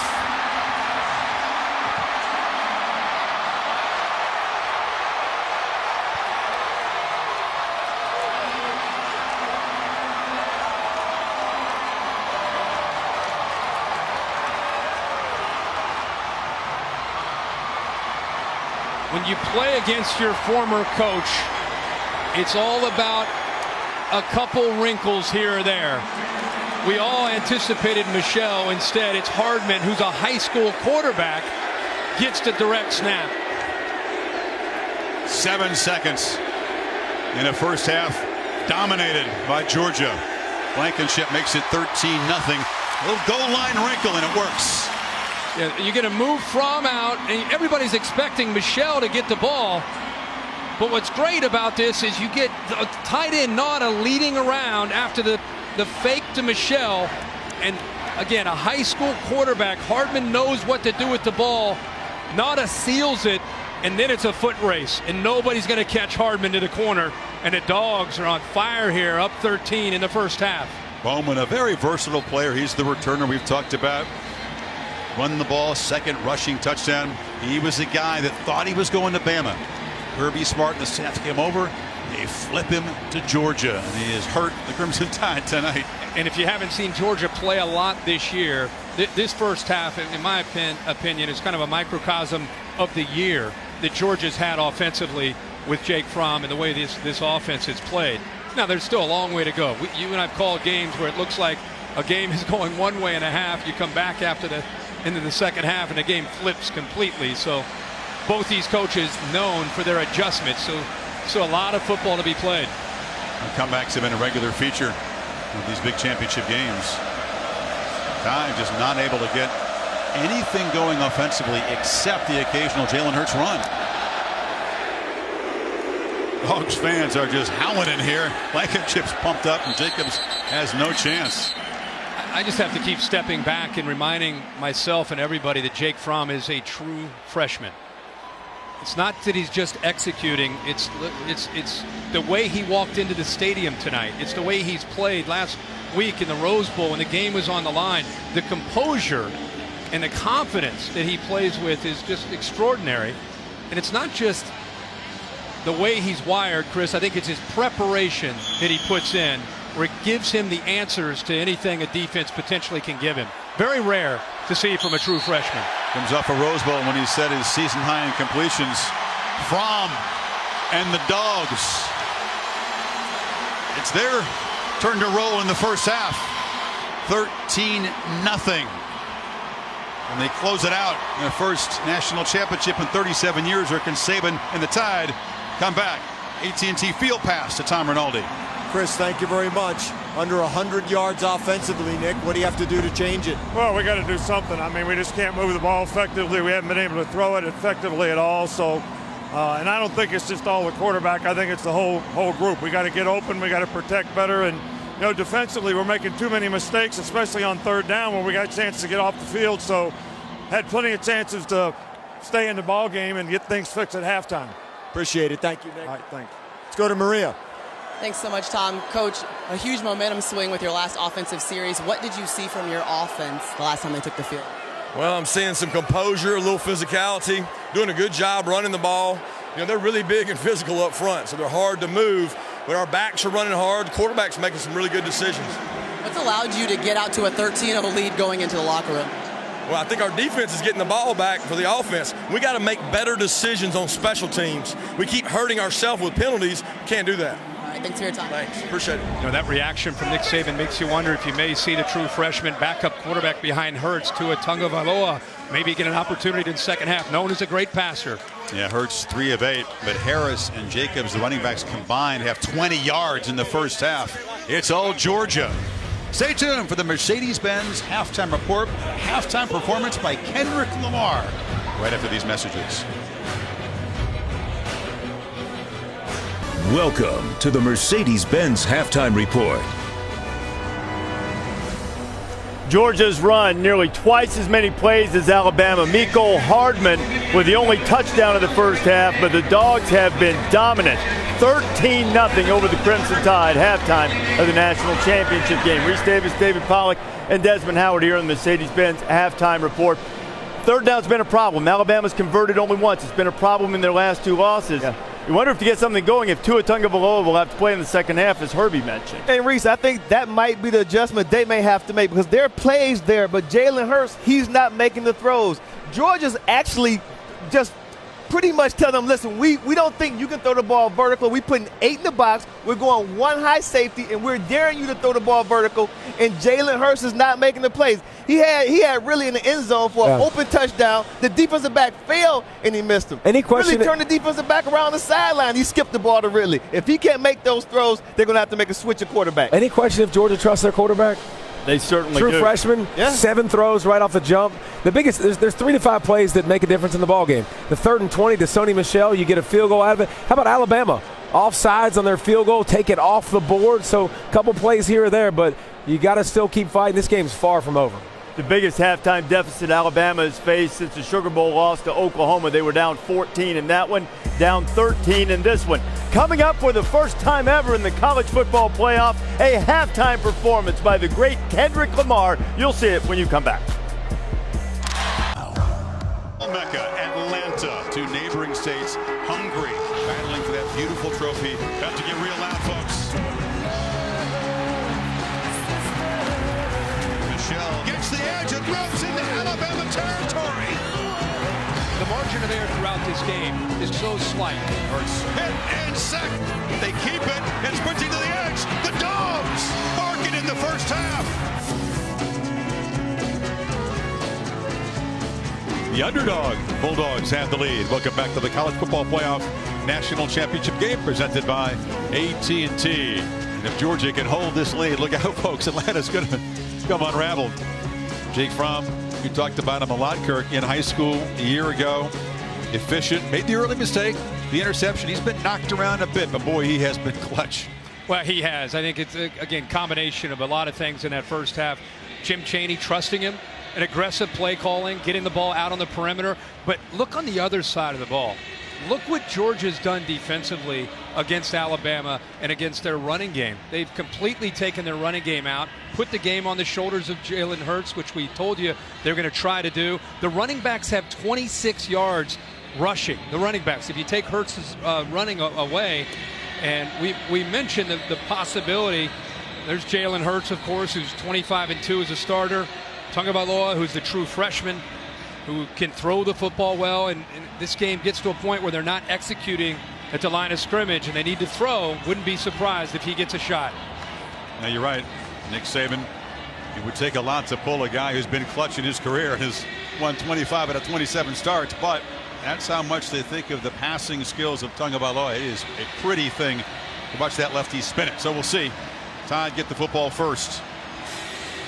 Nick Saban and Alabama will not go down without a fight. There is still a lot of football to be played here in this second half. Going to be interesting. I've talked about the pain of losing a championship game, stumbling in the final seconds of the final hurdle at Clemson. That's what's been driving them. There's no participation trophies sought after in Alabama. We learned that this week, didn't we? That was crushed, smashed in the weight room.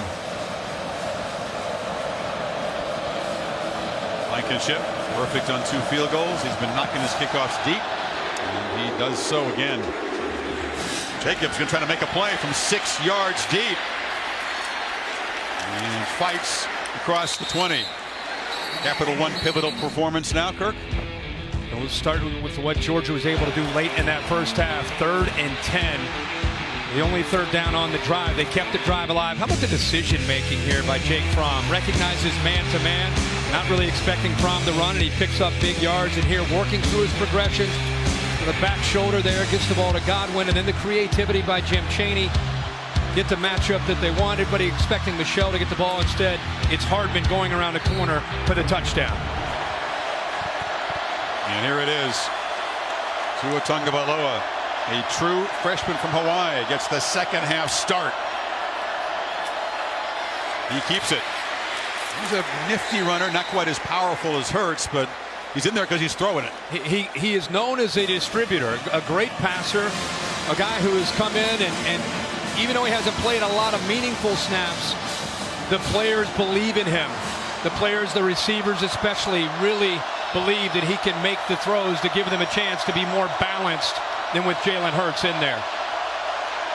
It's still a remarkable move by head coach, and Tagovailoa from the pocket spins it. It's an accurate throw, short, complete to Hale Henches, the tight end. And now 3rd down and medium coming up. Reggie Carter tackled the receiver. So right now, we have 2 true freshman quarterbacks playing in the national championship. Yep. They had Jalen Hurts a year ago, coming just short. And he's facing his first 3rd down in this atmosphere. By the way, there's 3 true freshman wide receivers in the game for Bama as well, as Tagovailoa tries to dodge the rush. Hand-out escape, sacked by Roquan Smith, the Butkus Award winner. QB change, same result though for the Bama offense. Wow, the middle linebackers, they bring them both right through here. Watch Harris try to pick up Roquan Smith, but there's the quickness. He actually held him. Smith still was able to get in there and get around Damian Harris. Great athletic ability, great skills for a linebacker, and they love to blitz him. Worse news, by the way, as you see Mel Tucker's reaction. He was part of that contingent. There was a former Alabama assistant, one of 3 smart assistants who worked for Saban. Jonah Williams, who's the sophomore left tackle, his 29th start. Tide's best offensive lineman, and the athletic trainers looking at that right ankle area.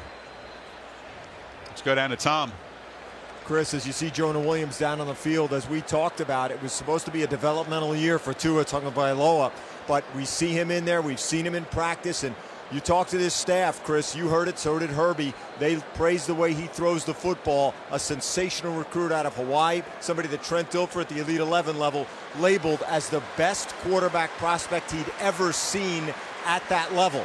That to put him in, replace somebody who's 25-2, and put him onto this stage, well, this is a test that this staff believes he will be able to manage. We'll have to also see the dynamic between him and Jalen Hurts, but a very, very bold move. We'll see how long Nick Saban sticks with it as we see Jonah Williams receive the ovation here for heading off. Chris? Remember, Tommy, Lester Cotton, the right guard, already out, and now you see Jonah Williams, their best lineman, limping off, the left tackle.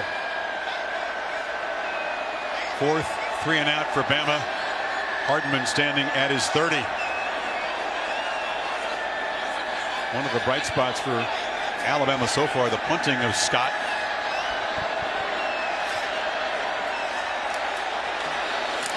Dogs block it, but they got a head start. A flag is down. They came flying off the edge out of the starting blocks, but the false start is going to erase this block punt. That's Tyler Simmons, the receiver. Offside. Defense. 5-yard penalty. Still going to be 4th down. Replay 4th down. It's very obvious. He's a little eager here.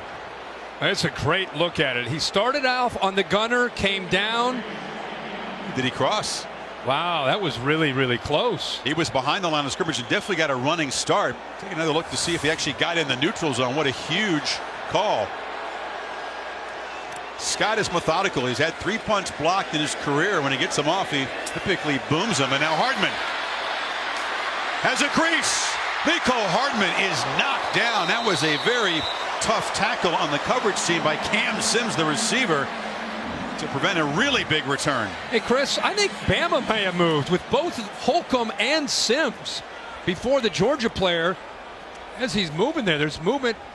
Nonetheless, it's obviously they make the call, but Georgia still gets a good field position on the return. Absolutely. And there's a 54-yard punt, a 19-yard return. And the Georgia man down on the field. We'll check that when we come back.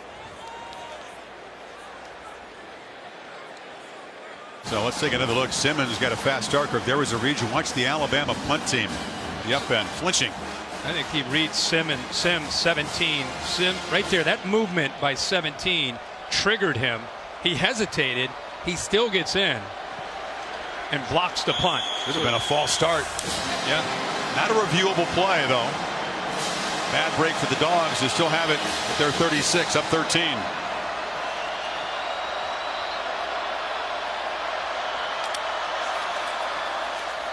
Chubb tries to bounce it, but it'll be dropped for a loss, strung out by the hard-hitting safety, Ronnie Harrison. Maria? Well, Chris, Kirby Smart tells me coming out of the huddle that he wants his team to focus on the next 30 minutes because he says that's what's going to define him. He said in the locker room he also wanted to settle his team down so they wouldn't be too excited and too hyped off of the final drive. He told his team, too, that penalties and special teams will decide this game, and they have to make better decisions there. Saban, meanwhile, hoping, Kirk, that someone on this defense can make a play, a takeaway. Spark Bama. 2nd and 13 from flips it in the flat and in heavy traffic. Swift tries to cut back and back-to-back losses. So the Tide defense pushing the Dogs back. Isaiah Buggs, the big fella, made that play. Really, Minkah Fitzpatrick forced the ball back inside. He was dealing with being blocked by Blazevich, a tight end, who's a big physical tight end. Does a good job of pulling and pushing him back. The crowd reacting to the face mask, a potential face mask by Buggs near the end of that play. I thought he got him close to the face mask. In fact, he grabs a hold of it. Then he gets the jersey afterwards. Got away with a pull of the face mask for sure. Big 10 crew missed that one. That's a huge difference at a first down. 3rd and 21. And just the safe play and the handoff to Swift. Crowd is still up in arms. And 2 big misses in the last few plays by the officials. Bama will get the ball back, but very easily could have been called for a personal foul and a face mask, giving Georgia that first down. We saw the aggressive approach by the Tide, sensing what we talked about. It's their turn to step up and make something happen. The offense has been mute tonight. Trayvon Diggs is deep. Nislek. It's a low kick away, and Diggs is going to chase it down at the 30. Gets the edge, spins out of a tackle, and Alabama set up at the 43-yard line. Another look at the face mask that Buggs got away with. He got a hold of him right there, and not only gets a hold of him, he gives it a yank. By the time he lets go, then he gets a hold of the jersey, and that's what made the official miss it.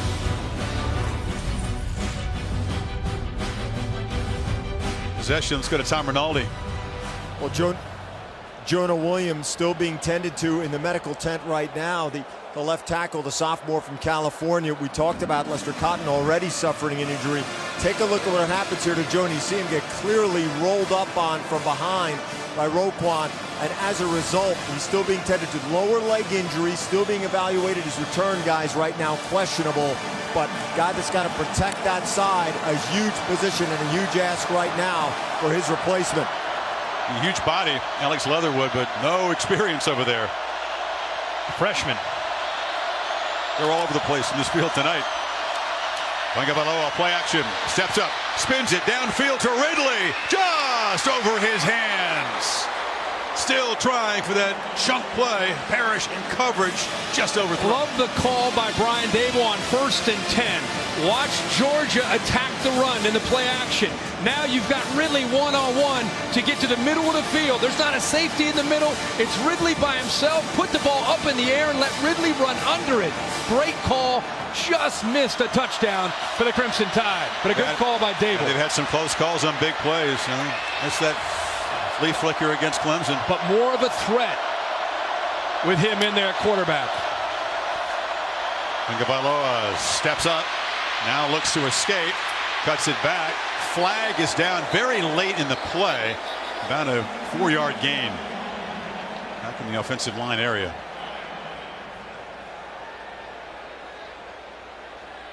Saw that highlight of Ohio State beating Oregon in the first playoff championship game. There is no foul on the play. The play results in a first down. That was Mariota coming short against the Buckeyes. At that point, Tagovailoa was at the same high school, St. Louis High School in Honolulu, idolizing the Heisman Trophy winner. Here he is against Jake Fromm on the other side. They were roommates at the Elite 11 camp where high school kids go to prove themselves and test themselves. Here they are in the championship Go game ahead. later. By the way, the official said first down. It's actually 3rd down and 7.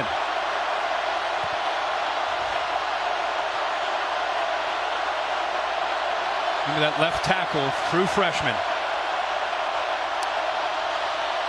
Dogs don't pressure.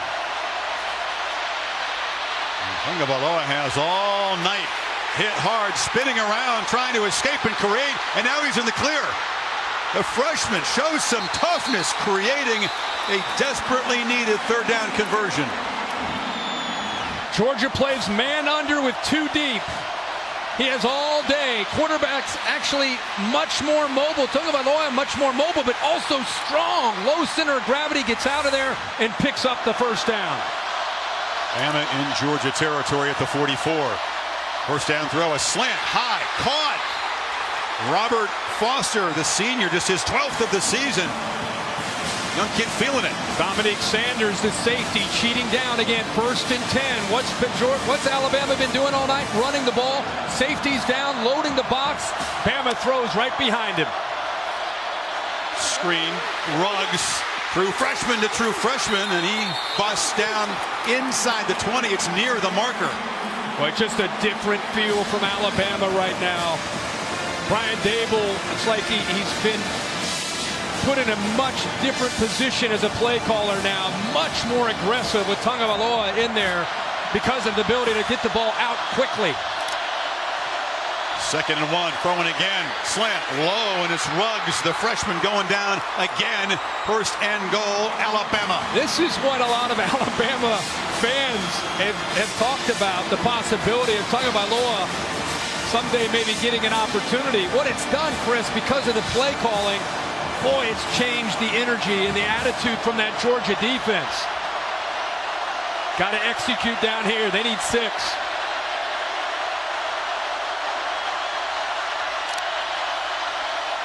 Throwing again. End zone. Touchdown! Henry Ruggs. We got a freshman quarterback duel in Atlanta, and the Tide are back in it.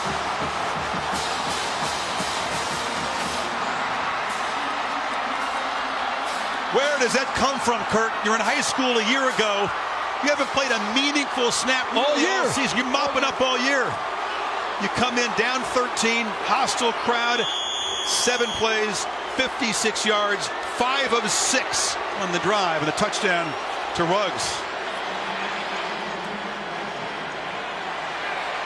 I'd say you're right. The energy has changed a lot. Oh, what a different approach. Great job by Brian Dable. How about the offensive lineman, Leatherwood, the left tackle? Watch him do a good job. He has all day to be able to make this read. Watch at the top to the right. All day to throw, and eventually the true freshman Ruggs breaks away from Parrish by getting separation. Look at the anticipation. Leads him into the middle of the field where nobody's there to be able to account for him. And there's something about him in there. That's really cool to see Jalen Hurts, first one out, to congratulate the freshman quarterback. Out of class.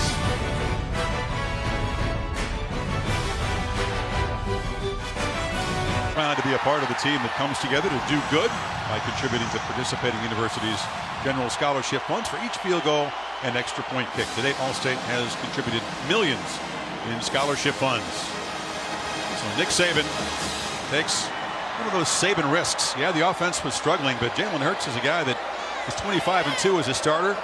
He's thrown one interception this season. He provided the only offense they had in the first half by running, but knowing they needed to throw the ball, they go to the freshman, and he lights it up.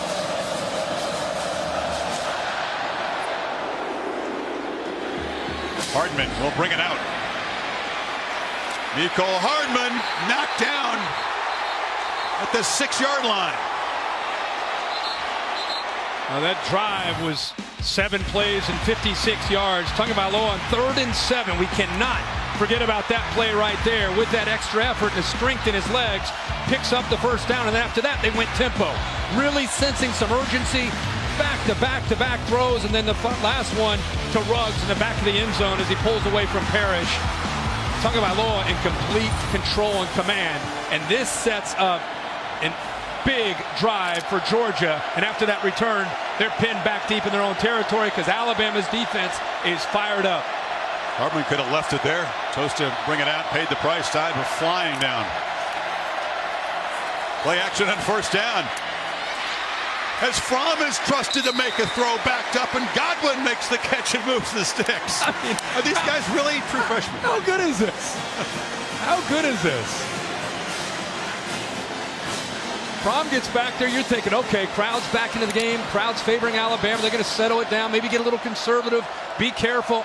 Jim Chaney says, I'm going to get the ball to Fromm. Let him fire one out to Godwin. Now, Fromm's done this all year. He won his first start at Notre Dame after Jacob Eason was injured in the 3rd series of the season. Many feel the Dogs wouldn't be here without Fromm coming in. Now Chubb dropped behind the line. Averett invaded the backfield. They've been bringing him on blitzes quite a bit. He's right here near side and caught Fromm, who typically kind of feels those things out.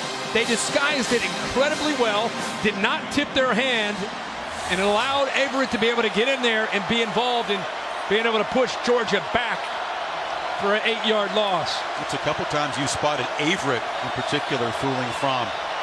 2nd and 18. Chubb muscles, gets almost all of that lost yardage back, but it's going to be 3rd and 11.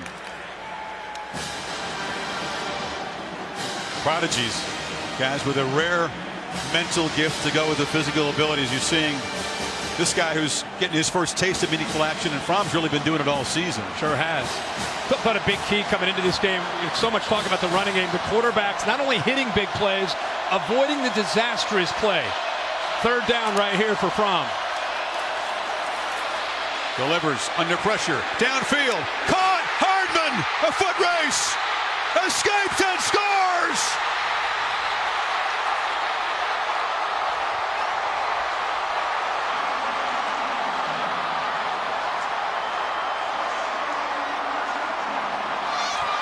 There is a flag down. It's outside the field of play on the far sideline at the 50. So hold on. Tide signaling this 80-yard play is going to come back.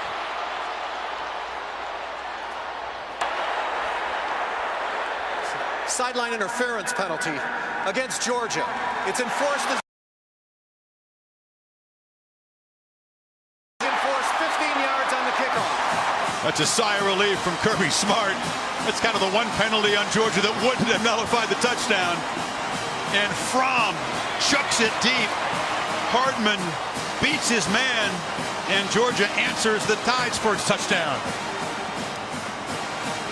But Fromm on 3rd and long found a matchup to his advantage with Hardman, who has great speed. He was matched up one-on-one with the nickelback Tony Brown, a much bigger, thicker defensive back.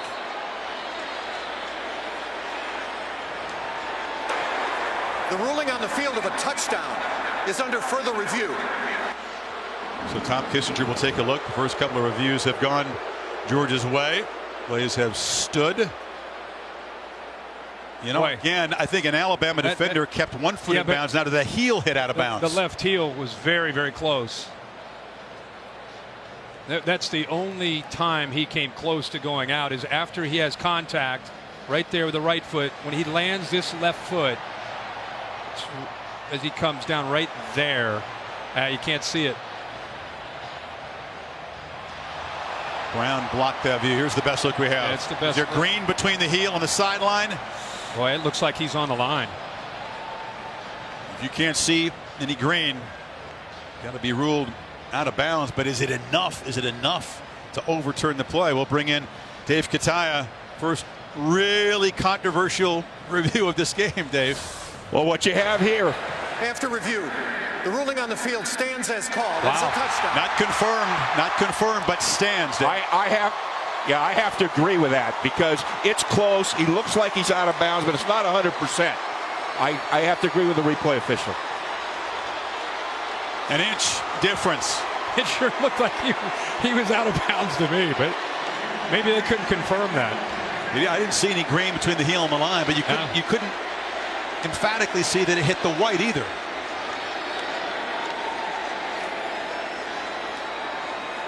Georgia went 93 yards, by the way, in 4 plays. But after Alabama scores that touchdown, an incredible answer. They tried to disguise something. Here's Deontay Thompson as safety. Here's Ronnie Harrison kind of showing a too-deep look at 3rd and long. And at the snap of the ball, they go to man free. The safety will go to the middle. The matchup is right there. And with the safety moving from the hash to the middle of the field, nobody's back there to help Tony Brown. Again, a physical defensive back against the speedster, McCole Hardman. Great job by Jake Fromm seeing that post-snap movement, see the Bama defense moving, steps up, feels some pressure by Terrell Lewis, and with the safety moving off the hash, puts it way up in the air where the speedster, again, Hardman can get to it. What a night for the guy with track speed. Had the rushing touchdown earlier and that wild dog keeper, and then beats Brown here for 80. Remember in the early part of the season, people talked about Jake Fromm. All Georgia does is run the football, and he's just dinking and dunking. He's not really throwing the ball. My, how things have changed. SEC championship, Rose Bowl, national championship. It's a different offense than where they were early in the year when they were running the ball. They still run the ball 70% of the time, but he can throw it. But because of the sideline interference penalty, which didn't affect the outcome of the play, Georgia has to kick off from the 20. And Bama should get decent field position as they try to answer the answer.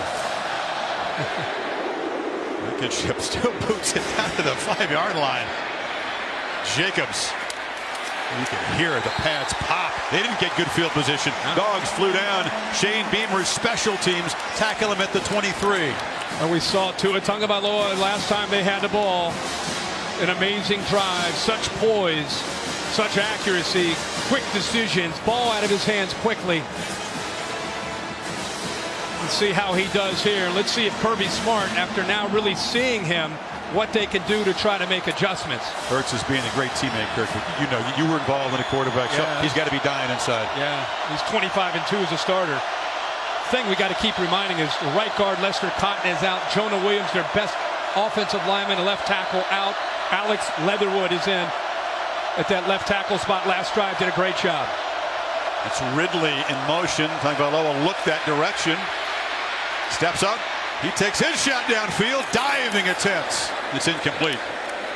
Trying to work a long way back to that ball was Devontae Smith, yet another true freshman. Maria.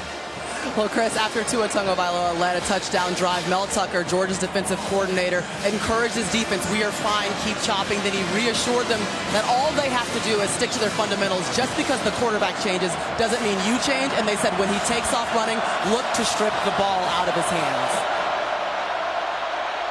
That's good advice. He hasn't been under fire much in meaningful games, as we've said. Rolls, flips it high, into traffic, intercepted. DeAndre Baker made the young fellow pay for a mistake.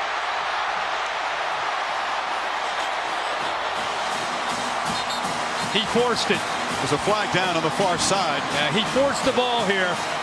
Should have just thrown this ball away. Remember, young guy hasn't played a lot, trying to make a play. Boy, he threw that into a lot of traffic. Sideline warning, assessed against Georgia. That's their first. There's no...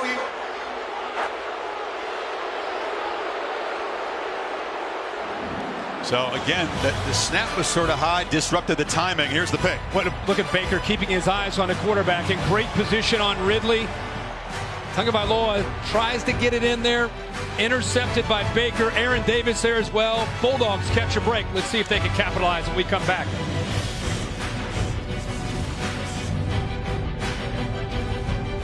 The Alabama receivers and the tight ends in the background. They're all blocking. Irv Smith, Judy, 82-4. Ridley's blocking. They're running a route. Nick Saban's got to be frustrated with what's happening. The quarterback's rolling to his left, and every one of the wide receivers was blocking. And again, he's not an experienced guy, but in that case, he's got to just throw that ball away instead of throwing it up for grabs and letting the defense make a play on the ball. Golden Spike's shoulder pad, reward for a takeaway. And now the Dogs try to extend this lead. Any points out of this drive, it's a 3-score game.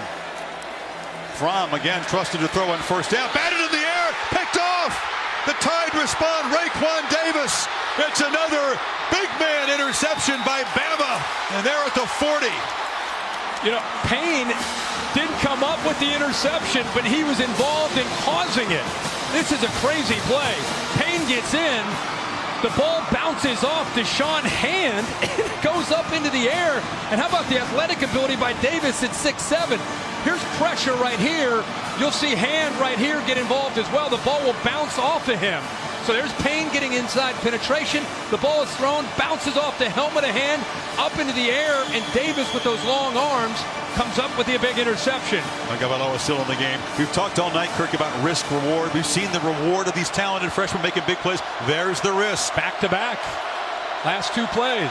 Great field position for Bama.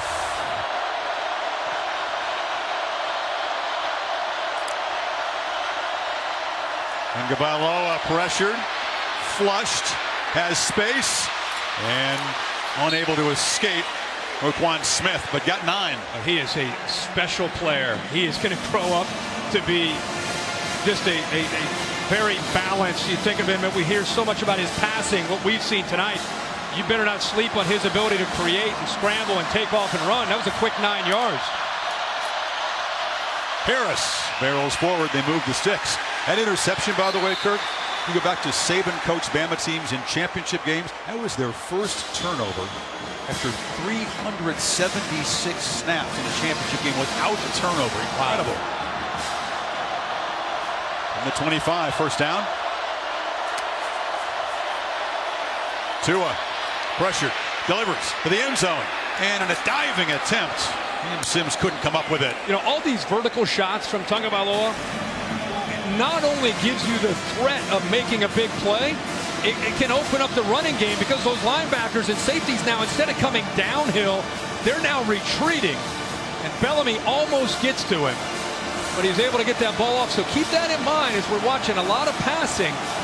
Those linebackers and safeties, by them now backpedaling, you can still run the football and stay balanced for Alabama.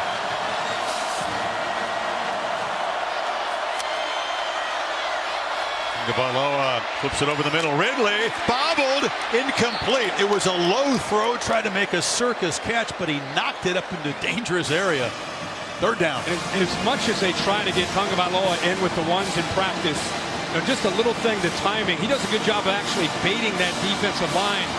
Moves off to his left and comes back to his right. And you'd love to see Calvin really get both his hands down there to try to secure that ball instead of the one hand. Really frustrating night for the Tide's great receiver. One catch, targeted 5 times. Can they find him here?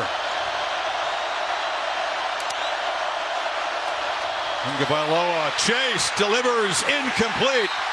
Flying off the edge to pressure was the linebacker DeAndre Walker. It's 4th down. He jumped that. There's no chance for Matt Womack because he timed it up right here. Womack wants to come out, but the speed off the outside. See how he timed that? He took a chance, and he got in there to affect Tagovailoa. By the way, if he doesn't get in there, they've got 3 linemen downfield in front of that screen and a lot of room to operate. Georgia fortunate with Walker getting in there. Papanastos, a nervous miss from 42 earlier. This from a yard longer. Not the prettiest, but it's crucial. The Tide able to cash in Davis's interception, but only for 3 to cut the lead to 10. But there's lots happened here. I thought this was going to be a grind fest running game defense. All of a sudden you put the young guys, turn them loose, and it's a shootout. Changed. The complexion of the game has changed. Davis came up with that big interception. Get the ball back to Alabama. Well, the new All-State all-hands-in bus, piloted by Curtis Wilson all season long, has helped us find great teamwork and great work in the community all season long. It finishes up with a home game here. Yeah. Yeah, we've had a lot of fun with the All-State group, the all-hands-in team that we've had. Great games this year. We've been able to point out. Talked about risk-reward. Both quarterbacks have made plays, make mistakes. Now it's going to be very interesting to see with the Tide cashing in the pick. Does he go right back to Fromm to shake it off, young fellow? We're going to still pitch it around. That's what he's done all night. Great balance. 28 passes, only 7 runs.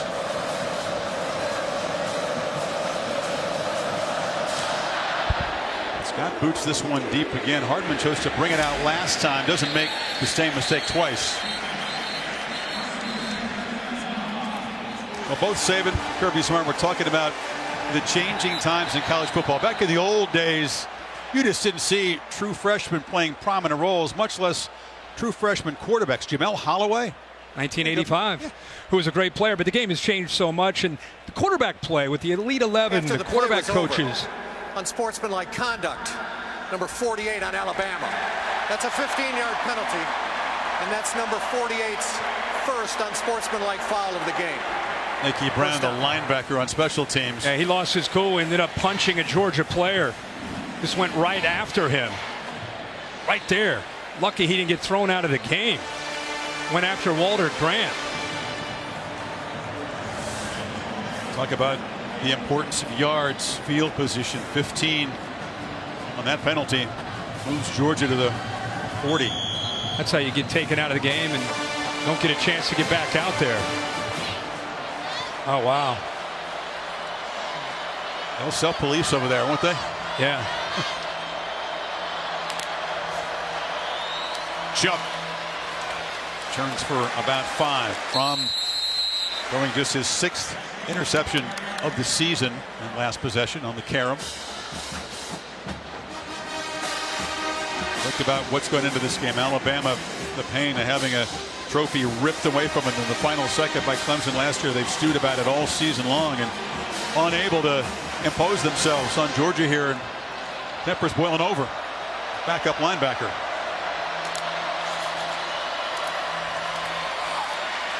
Second straight run for Chubb. He tries to bounce it outside, but Rashaan Evans, the senior, playing in his 7th playoff game, makes the tackle. I'm surprised there that Jake Fromm. Something to keep in mind. I wouldn't be surprised next time they run something like this. He pulls that. He walks around the edge. Bama not respecting Fromm's ability to run. It collapsed inside on Nick Chubb. And I'm not saying here, but later in this game, they're going to go back to that. And Jake Fromm's going to keep that ball. And he's going to get around that corner if they don't start respecting his ability to run. Top receiver Wims out of the game on 3rd and 6. Fromm has plenty of time and delivers a high throw, and a catch is made by Riley Ridley. So his big brother has been frustrated all night. Little brother is stepping out of the shadow. Oh, this is nice job. Great execution there again. Terrell Lewis is in there. Throws that ball high to the outside. Done that all year. That ball thrown to the boundary, that comeback, and Ridley continues to have the best game of his career. One of the stories of this game, besides these freshman quarterback starring. Georgia back in Tide territory inside of 3.5 in the 3rd quarter. Michelle spun down after a strong 4-yard gain. I keep saying about what Tagovailoa is doing to the Georgia defense with the passing game, and with Jake Fromm continuing to convert on 3rd and long. They're now 8 of 14 on 3rd down. Many of the cases it's 3rd and long. Bama allowing 34% on 3rd down this season. He's 5 of 9 on 3rd downs for 134 yards. Line's doing a good job of protecting him. Like I said, a lot of those are 3rd and long. Fromm does pull it and keep it as you suggested, but that time the Tide were ready. Mac Wilson dropped him for a loss. Well, this is a different call because they brought the tight end around with him, Jackson Harris. And by the tight end coming around, it actually brought the linebacker right here. The tight end moves and watch the linebacker come with him. That's why he's able to get out there. Another reaction from the crowd with a push after the tackle by Mac Wilson. They wanted another dead ball personal foul on Alabama. Just kind of shoved his head after he made the tackle. Michelle is the back. Ridley's out there on the right on 3rd and 6. Fromm has a clean pocket and delivers. A strike ball comes out. Not held long enough. Levi Wallace just ripped it away from Ridley. Well, Fromm is making plays on 3rd and 9 a lot of times to Ridley, but let's give Levi Wallace a lot of credit because this ball looks like it's caught yet again, kind of an option route, and eventually Wallace is able to separate him from that football. I don't know if he ever quite, he looks like he might have had fingertip control, but Wallace, good position, is able to knock that ball loose. Bryce Ramsey, who is the 3rd string quarterback, he can also punt the ball. He's in there. Obviously, he can throw it, too, looking to fake it. And now at the last second, with the rush coming, he pooches it up very high, and Diggs makes a fair catch. He flirted with that in the SEC championship game and got Auburn to spend a timeout. Well, he almost allowed Deron Payne to block that. Sure did. I mean, you got to go one way or the other. You're either going to fake it or you're going to punt it. No, they maybe overthought that. I mean, the big fella, look at the big fella Payne get in there at 300 pounds. He's thinking, is he going to throw this? No. Oh, if he gets his hand on that, he might have another opportunity to be an offensive player. Maybe pick up a block punt and run 50 yards. As it was, though, Bama makes a stand after Georgia had gotten into their territory. Inside of 2 minutes in the quarter. Bo Scarborough hasn't yet got going. Big fella turns the corner and bangs across the 35. And that was my point last possession. There's no reason to go completely away from this running game. The safeties are backing out, respecting the deep ball. Different kind of coverage. They can still run the football and stay balanced with Tagovailoa because of the way he throws a lot of times on 1st and 10. Scarborough's waited all night for a run like that 16-yarder. Empty set, quick, ball's coming out quick. Dogs rush 5 does come out. Ridley, Calvin finally makes a play. He is slung down by J.R. Reed. They just want to get the ball to him in any way that they can. Get the ball to him in space. He's a guy that not only can go vertical, he's a guy that can make a catch underneath, shake a player or two, and all of a sudden take it 55 yards. 9-yard catch, and that's 6-yard catch. 2nd and 4. Scarborough just slammed into a red wall and is knocked down for no gain. David Marshall made the play, and the Tide, in the final minute of the quarter, face another 3rd down and short. And Kirby Smart, Mel Tucker blitzing those 2 inside linebackers. Good run blitz there. Reggie Carter, Roquan Smith.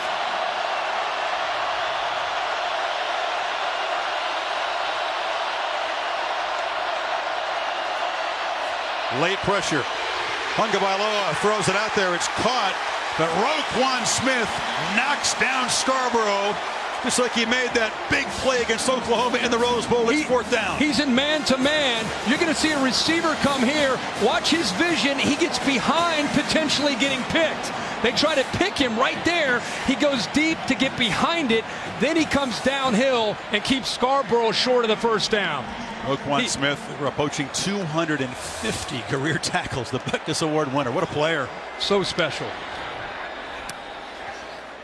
Scott, a high boot. And a fair catch made back at the 10 with 8 seconds to play in the 3rd quarter.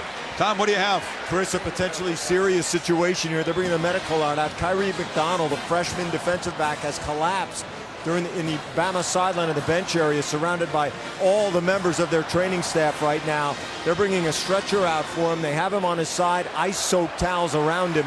No one knows exactly the nature of why he collapsed, but it would appear to be a serious medical situation right now. Kyrie McDonald, freshman defensive back for Alabama, being fully tended to. Obviously, we'll keep you updated on what's happening. They're trying to clear players away from where he is right now in the area. Tom, thank you. Give you information just as soon as we get it. In the meantime, because it's well clear of the sideline, play continues. Final play of the quarter.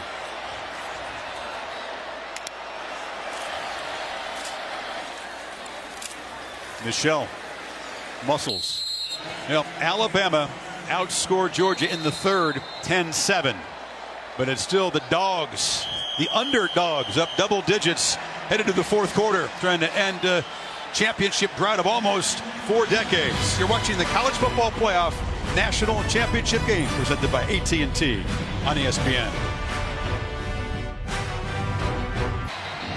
Fourth quarter to decide the title. The College Football Playoff National Championship presented by AT&T. Back to Tom Rinaldi on the Tide side for an update. You can see Tyreek McDonald right now, again, the freshman defensive back being loaded onto the medical cart, awake, conscious right now. But what was a serious situation, surrounded by the medical staff, apparently just collapsed in the bench area of the Crimson Tide. Glad to see his eyes open right now. He was nodding during some of the prompts that the training staff was giving him. And obviously we'll update you as we go on right now. But good to see him awake, alert, gave a little bit of a smile there as he heard the crowd shout at him. But he's about to be let out of here, guys. We'll keep you updated, of course. Thank you, Tom. Georgia begins the final quarter beating Sony Michel, and he busts out across the 20. Boy, he is physical runner. Good job getting movement right side of that offensive line.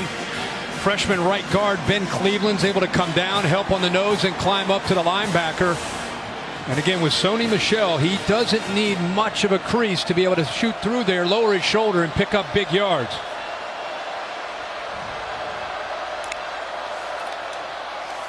He's got it again. Cuts back. It's an effective play. Another first down gain of about 5. Yeah, it's been tough sledding in the middle, the way it is for most teams that try to run the football against Alabama between the tackles. They have done such a good job of mixing up formations and looks, trying to get the ball mainly on the perimeter, putting the ball in the hands of Fromm, throwing downfield, and then occasionally going back to running up the middle. But there hasn't been a lot of that between the tackles.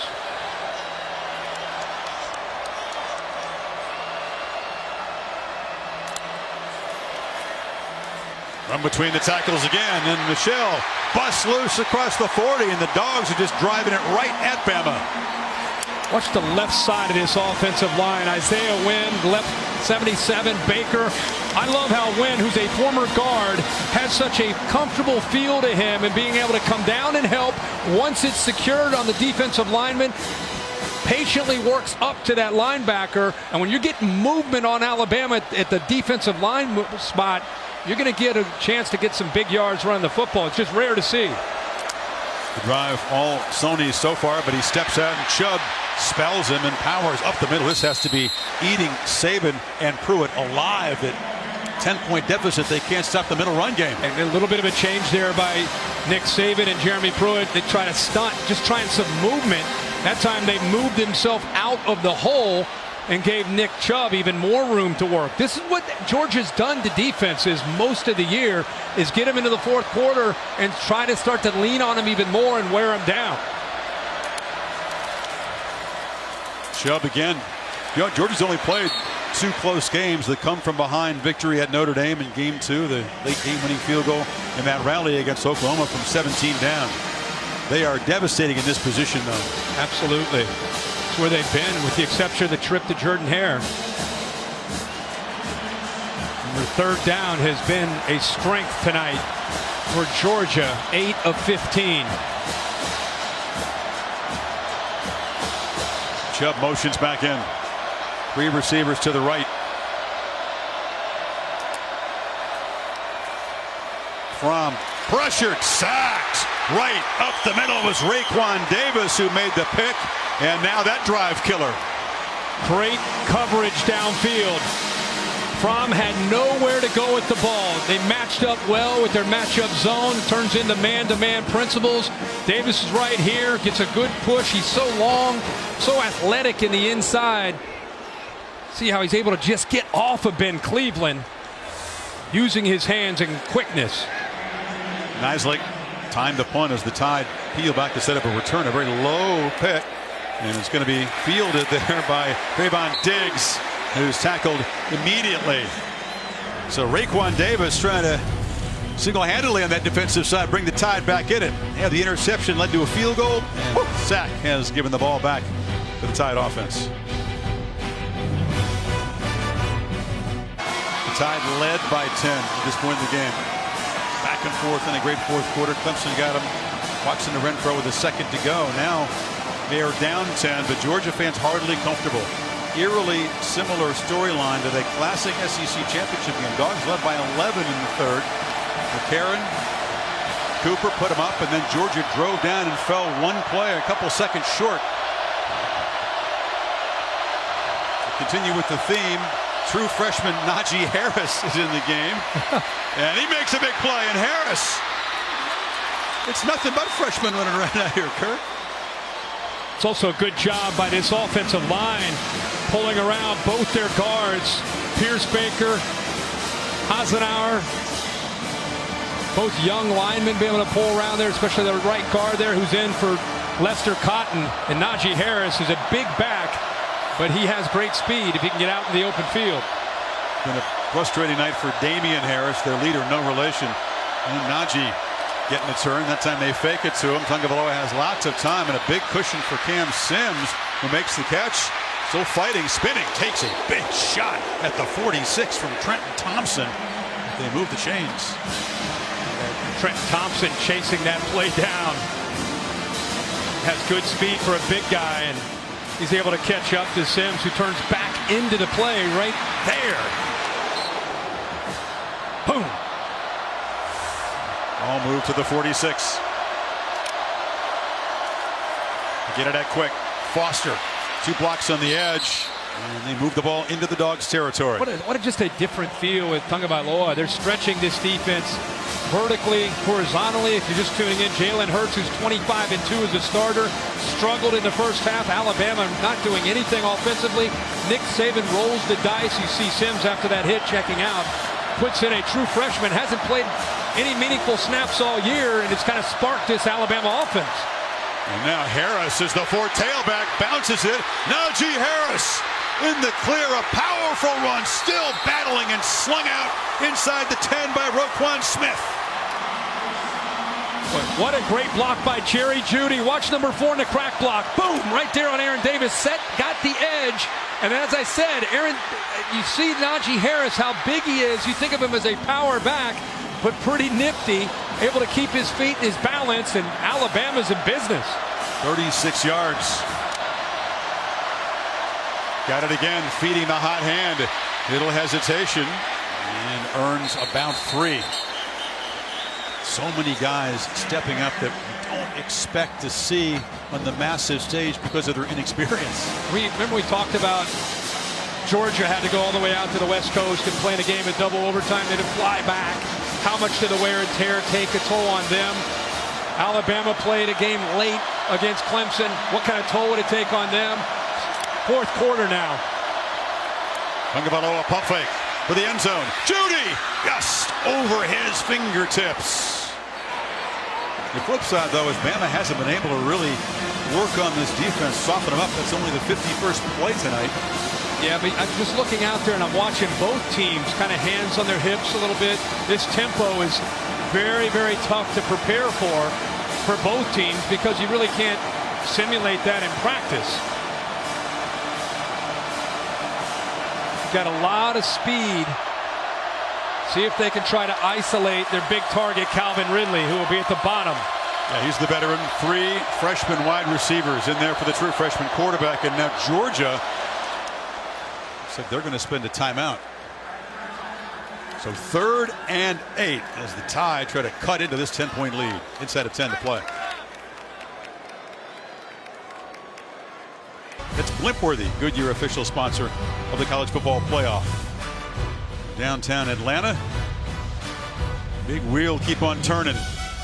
First words to Sweet Home Alabama, the song that they were just playing in this timeout as the Tide back to work for 3rd and 8. Remember Malcolm Parrish, the corner at the top of the screen. Alabama has gone after. Right now you have Robert Foster, who's lined up against him.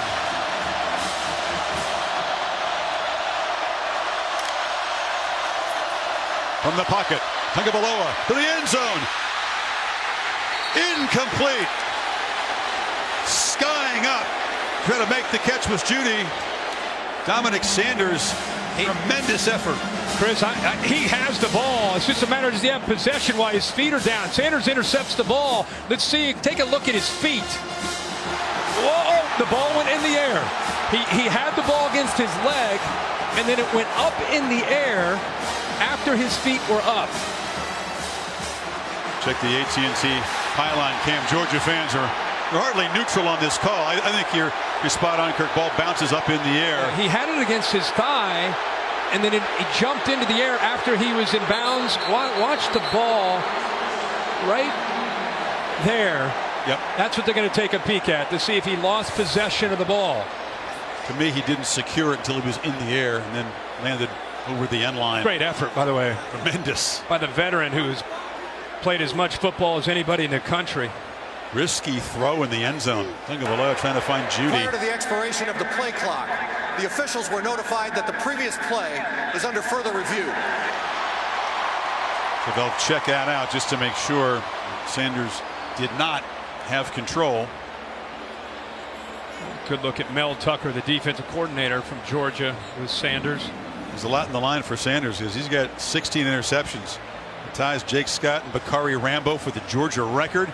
And he'd been able to grab this, Kirk. Right, if he held on this to it game. right there, Chris, it's an interception. And see how he loses it. Then he goes into the air. Would have prevented this field goal attempt and given him the Georgia career record. Alabama's thinking, let's just make sure this is incomplete. Let's get a field goal, get within one possession with 9.5 minutes to go. See why Sanders was frustrated. If he'd gotten it cleanly, it's a pick. After further review, the defender never attained possession of the ball in bounds. The ruling on the field is confirmed. It's 4th down.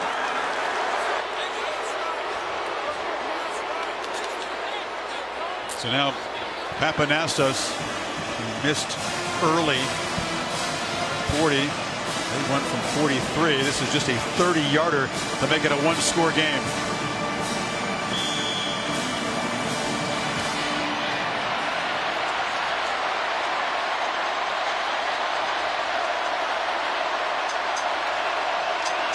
Doug's very good at the field goal block when they got Oklahoma's. Don't come after that one. Papanastos able to curl it through. Alabama back within 7. You're watching the College Football Playoff National Championship game presented by AT&T on ESPN. Now stay tuned after the game for the Ford Escape postgame. Herschel Walker, honorary captain. Vince Dooley, coach of that Georgia team.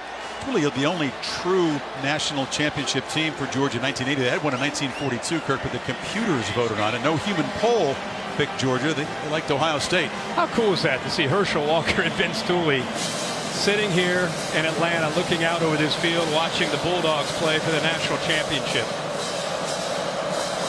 You think this fan base is hungry to try to get there first since 80? Starving. Hardman ripped and thrown down inside the 15. A vicious tackle by the man who was so fired up over there for Bama. Mickey Brown before in the bench. Remember, he got a personal foul for taking a swing, and this time comes down with bad intentions again. A big man covering a kickoff. Dave Kataya gives me the thumbs up saying it's a clean hit. Now Georgia all of a sudden it's back to a one-score game. 9:20 to play, and they are backed up at the 14.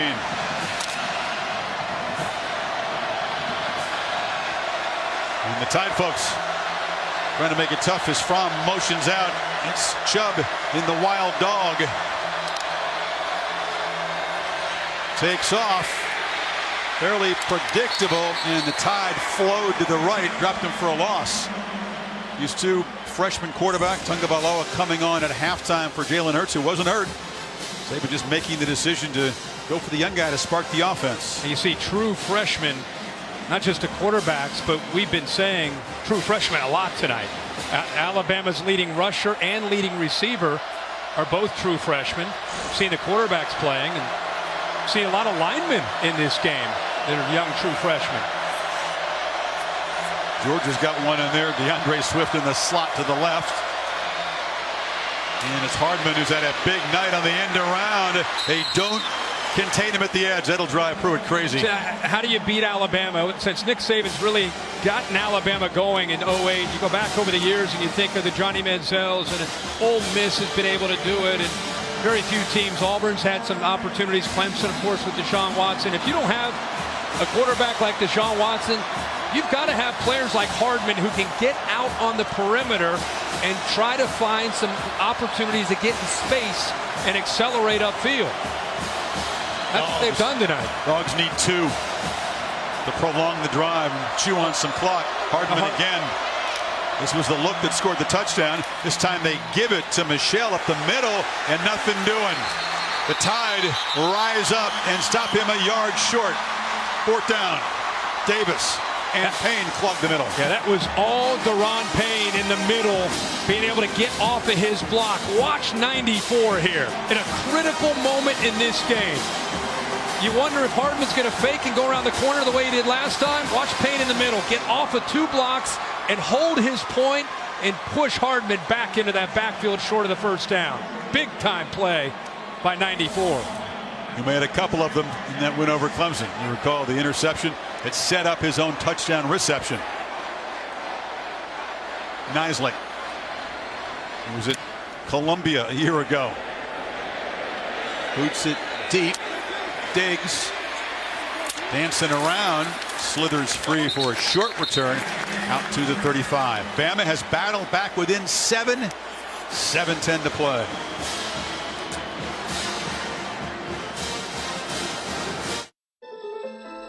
Freshman on the Alabama offense in that timeout.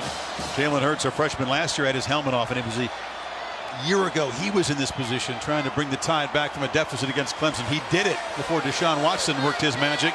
Now he has to watch, see if Tagovailoa can get the Tide even here. He's shown a lot of maturity in the way he's handled Tagovailoa going into this 2nd half. How many more possessions will Bama have, Kirk, in this 4th quarter? Yeah, you're looking at a couple more possessions with 7:10 to go.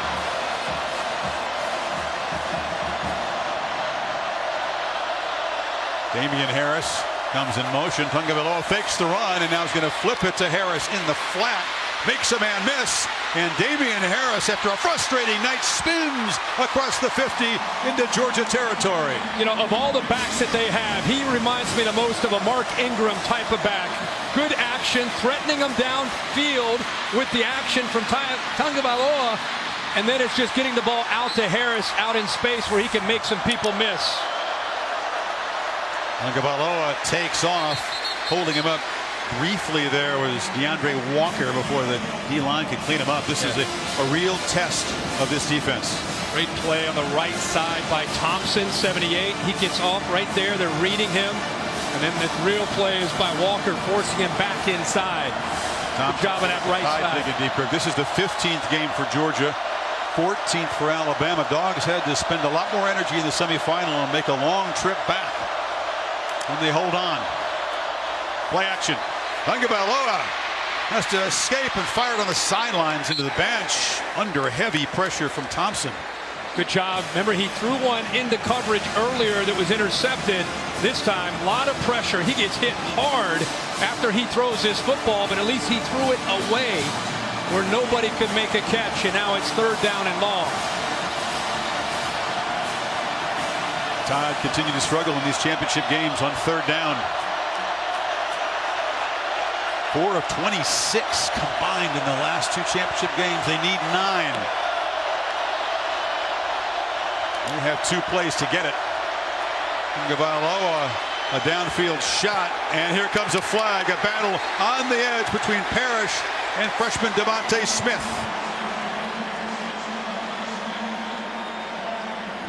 They go after Parrish. They've been going after him all night. It's another freshman, Smith. They get tangled up. Defense, number 14. You can see the arms from Parrish extend. Automatic first down. And that's what they made the call on. He's frustrated with it. He felt it was a little bit of incidental contact where they're both kind of looking back, but the officials right there on top of it saw his arms come through, and that's what they made the call on. I know you're a big fan of today's standards. That wasn't a whole lot, I'll be honest with you. First down at the 33. Remember, when Bama's gone tempo, it's been very productive with Tagovailoa in there. The lefty fires downfield. Judy goes up. Freshman to freshman again, and the Tide set up inside the 15. He's all of his height there. Chris, look at the background right here. Watch how he's man-to-man, and then the guy just lets go of him. It looked like it was Tyreek McGee. He was running with him, and then midway through the route, he aborted, relied on somebody else. There was no one else there, and Tagovailoa does a good job of recognizing it, putting the ball there where Judy can go up and make a great play. Tide 13 yards from tying this championship game.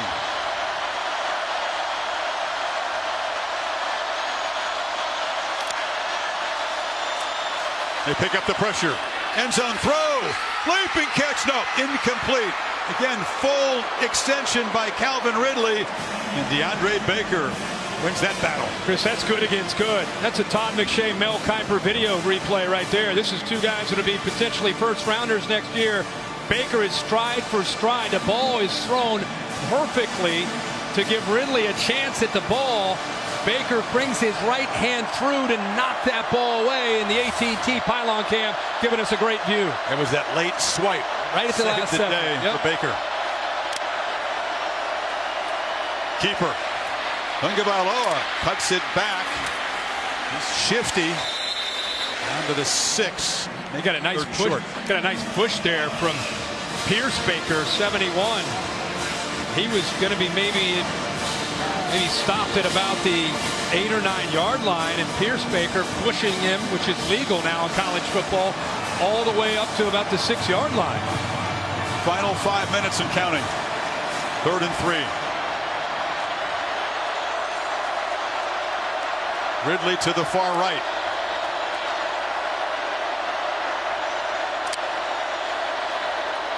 Damian Harris is plastered in the backfield.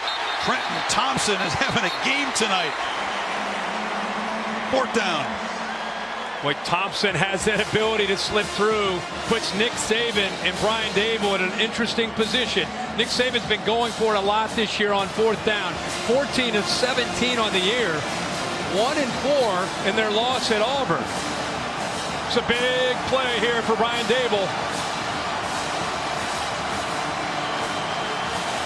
You get a first down at the 3.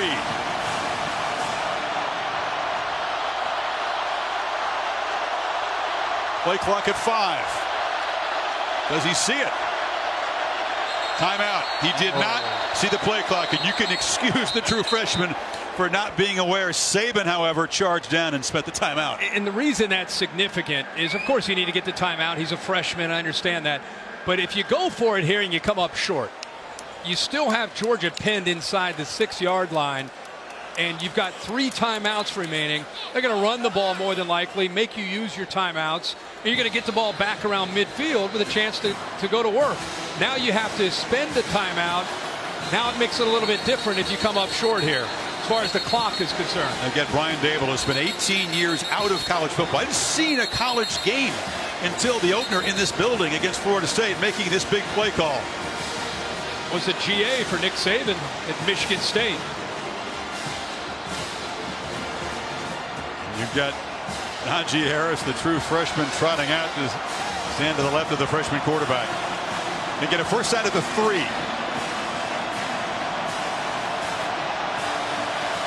That's where you save that play for late in the game, play you haven't called.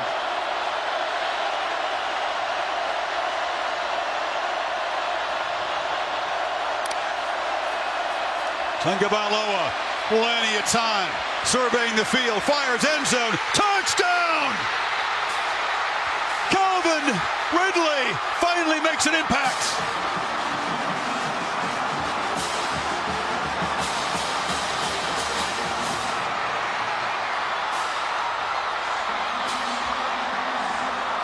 The superstar receiver waited all night for that moment. He'd been targeted. He'd been missed. That time, Tagovailoa coolly spins it to him. And now Papanastos to tie the game at 20. 3:49 to play.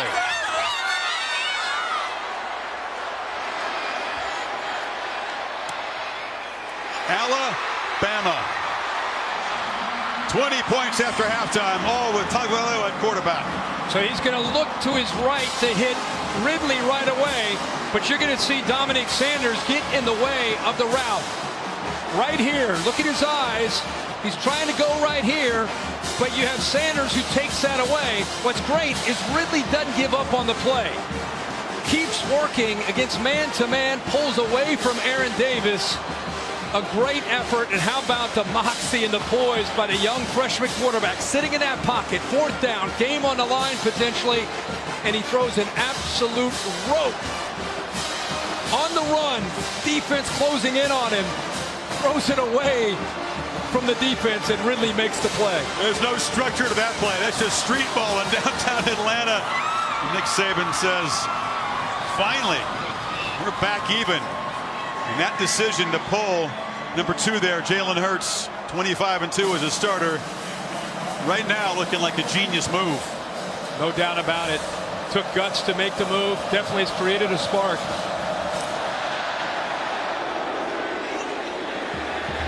Hardman, who scored 2 touchdowns tonight, 1 running and 1 receiving, returns it out across the 22-yard line. And now Jake Fromm, born for these kind of moments. One of those kids that just told us last week never really felt uncomfortable in his life, not in any setting. Grew up hunting and fishing with his grandfather. That was really his first love, not football. But when he put a football in his hand, Kirk, he's always been a prodigy. Yeah, he has, but as good as he has played tonight, the last 2 series, Georgia's kind of lost their mojo and their rhythm. He hasn't thrown a pass in the last 2 series. And now the game's tied, and he's got to go out much like he did at the end of the Rose Bowl. In that case, he was trying to tie it in regulation. Here, he's going to try to go down and win it. And it's not the seniors, Chubb and Michelle, but the freshman Swift to his left. Fromm has time in the pocket. It's an inaccurate throw, incomplete. Well, Payne got in there. He got off of the left guard, Kendall Baker, and that's what Nick Saban calls affecting the quarterback. We don't always have to sack him. Let's affect him, and that's exactly what Payne did there by getting down into the face of Fromm. It forced him to throw that ball a little bit off balance and caused to be an incomplete pass and an errant pass.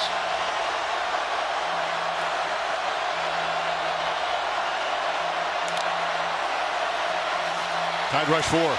Fromm delivers near sideline. It's Riley Ridley will be ruled out of bounds before he spun and made the dive. So 3rd down and 4 coming up.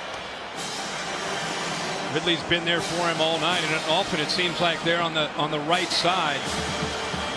Amazing, he leads his team in receptions tonight. He said they hadn't thrown last couple series. They're trusting Fromm in this series. How about Michelle and Chubb not in to start this series? They've gone with the freshman Swift. Incredible. It's Nauta, the tight end, motioning in. Time again. High throw, incomplete. Tide rushed 4, and that was delivered over the head of his receiver. 4th down.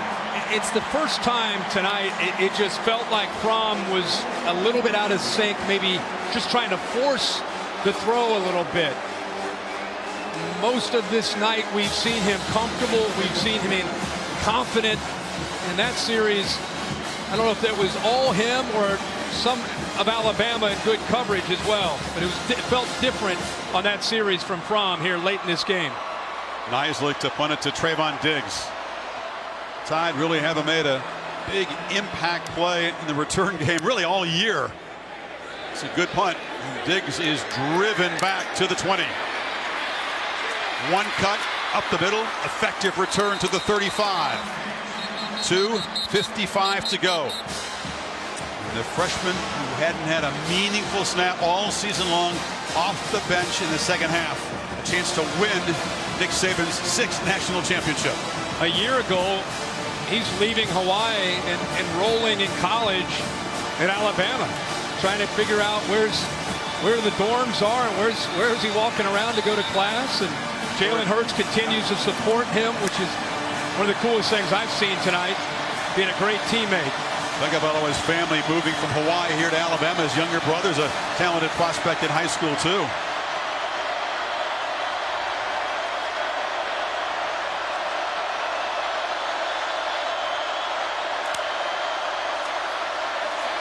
Najee Harris not turn the corner. The Dogs invade, and Roquan Smith makes a big play.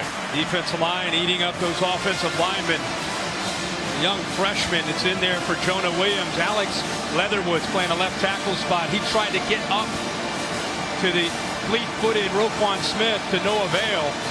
Roquan has such great instincts and ability to diagnose, and if you don't get a body on him, he's going to make the tackle. I promise you. Feeling a second consecutive overtime game after the first in Rose Bowl history? Not the way he's throwing the ball. Let's see what happens here. Got to hurry again. Play clock winding down. Harris has the handoff, fights off a high tackle and just barrels out across the 45. Barely got that play off. That was real close. Yeah, the right side here. Womack and Hasenauer watch this double team working this way, and they create a nice lane right there for the freshman to be able to get through there. Tell you again, he puts his foot down and accelerates upfield. He is a handful at 227 pounds. Tied with tempo, testing the mettle of this Dogs defense. Tagovailoa sideline round. It's easy pitch and catch to Ridley.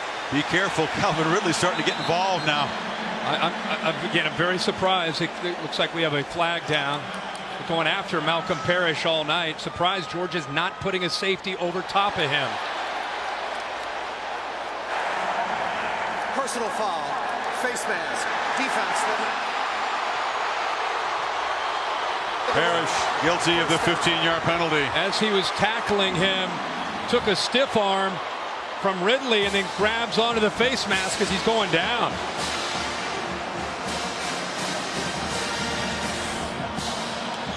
Ball at the 31-yard line.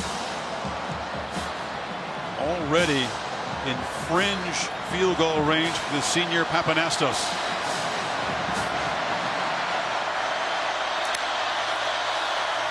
Run all the way. Chase down at the 25.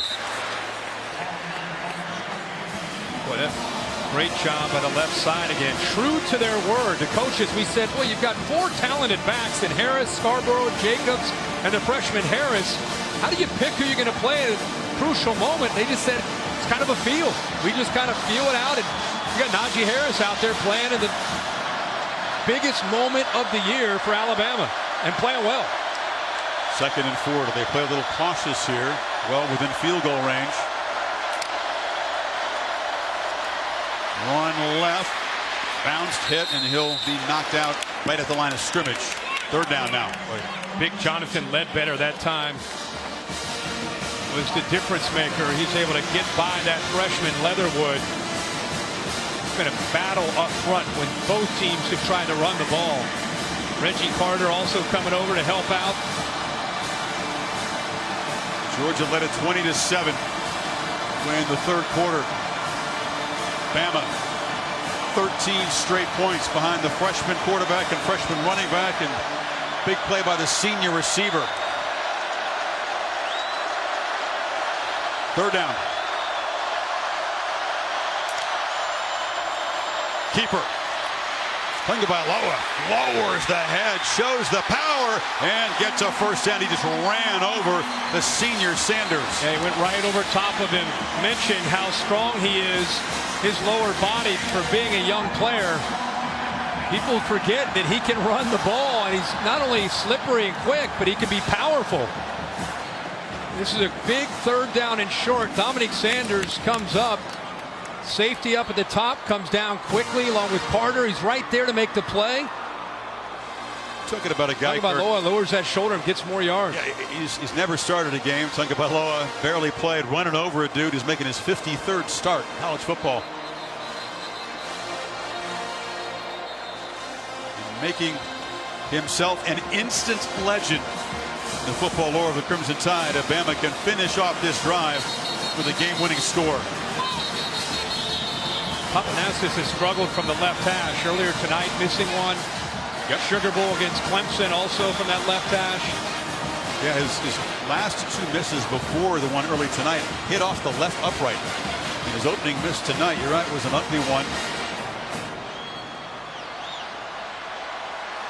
Interesting conversation with this guy. 20 years season ticket holder.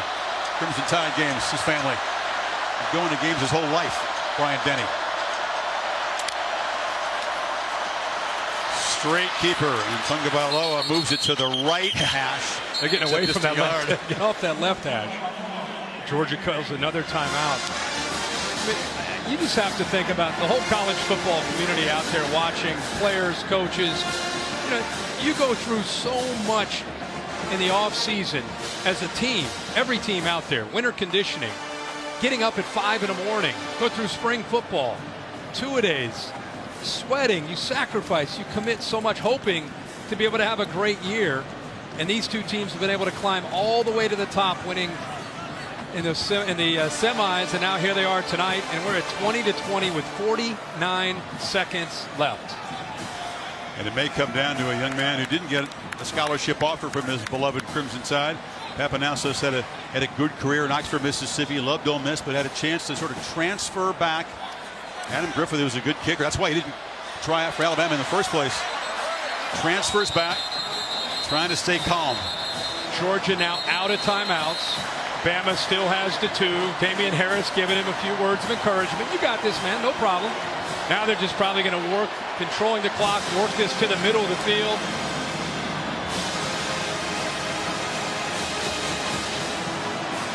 Or wherever Papanassis wants it. Yeah.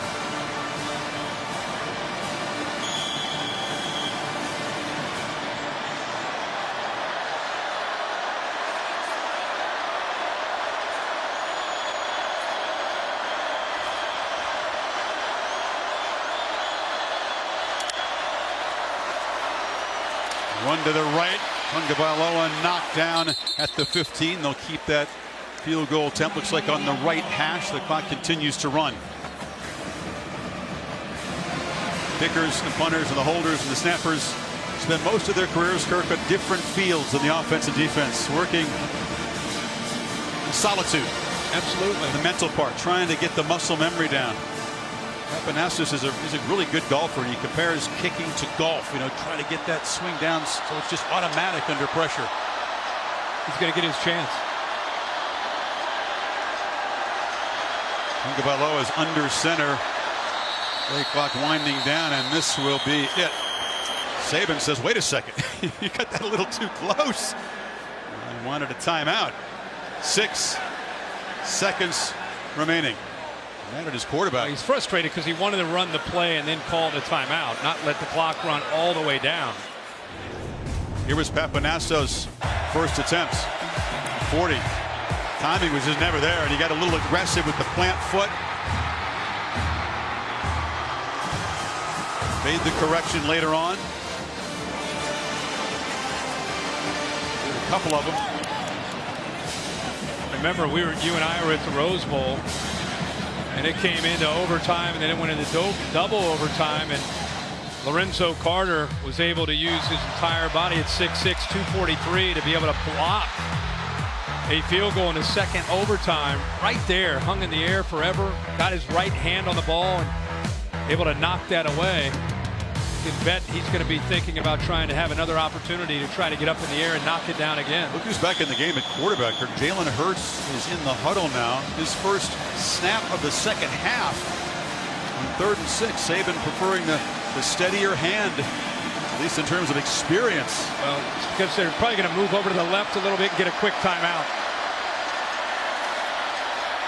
They get down. They do.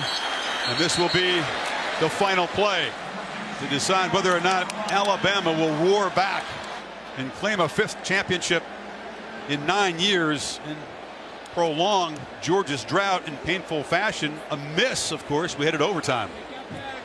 And we don't have any timeouts remaining, so nobody's going to call a timeout. Nobody's going to get iced. They're going to line up and they're going to kick a field goal and either, as you said, win this game, win another championship for Alabama and Nick Saban, or we're going to head to overtime. J.K. Scott, the senior holder, punter, kickoff man, 7th career playoff game. He couldn't ask for a steadier hand as the holder. Snapper, Scott Meyer. You ready for this? A freshman from Georgia, by the way. Of course. Of course. We need another freshman out there. Papanastos for the national championship from 36 yards.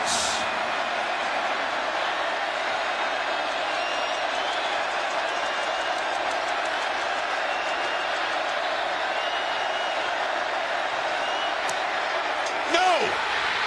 Hooked it!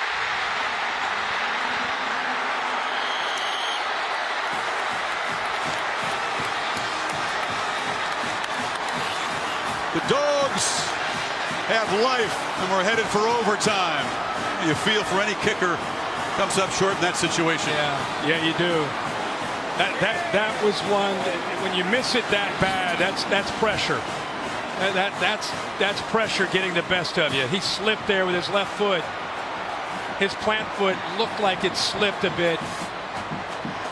You deal with kickers, Kirk, that work on natural grass most of the season. The plant foot's a little tricky on these fields with the rubberized pellets.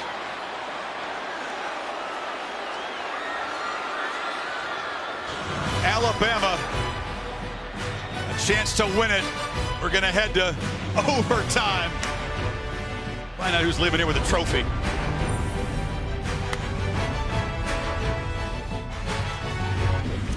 We are back. The College Football Playoff National Championship game presented by AT&T. 60 minutes. Not enough to settle this backyard feud. Crimson Tide 20. Dogs 20. Coming up is the important coin toss to decide which team will choose to go on defense first. The other team will then choose which end of the field they want to play in. Papanastos, Kirk, somehow has to shake off that crushing miss. To be called on right here in the overtime to win it. Yeah, I mean, you don't know if it's they get the ball first or if they have to react to what Georgia does. Captain's back out. Congratulations to both teams. We still don't have a champion. We're going to keep playing until we get one. Alabama, you're still the visiting team. We're going to have another coin toss. The winner of the coin toss gets to decide either who gets the ball first or which end of the field that we play on. The loser of the coin toss gets the remaining option. Because you're still the visitors, we have the same coin. The football is heads, and the Mercedes-Benz Stadium is tails. What's your call? Tails. Tails is called. Here we go. It is a tail. You want to go on defense first? You're going to play defense first. That's what I thought. Which end do you want to play at? Dan Play Capron down there? seems to be enjoying another moment in the spotlight Georgia's here. ball, first down, going this way. The Dogs will head left to right. Jake Fromm and their offense up first. And again, their offense had a very good first half. See the overtime records. Offense not quite in sync the last 3 possessions, and they've had the ball.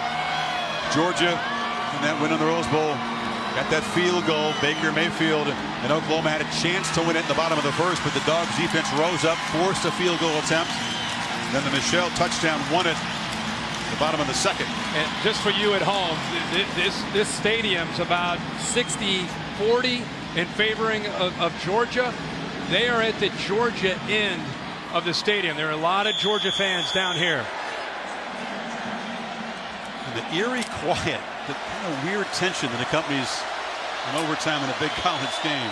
Remember, on the perimeter and throwing the ball, getting it outside was where Fromm and Georgia's had their most success. He's making a check. Jeremy Pruitt yelling out to that Bama defense. They're also making checks. Chubb met.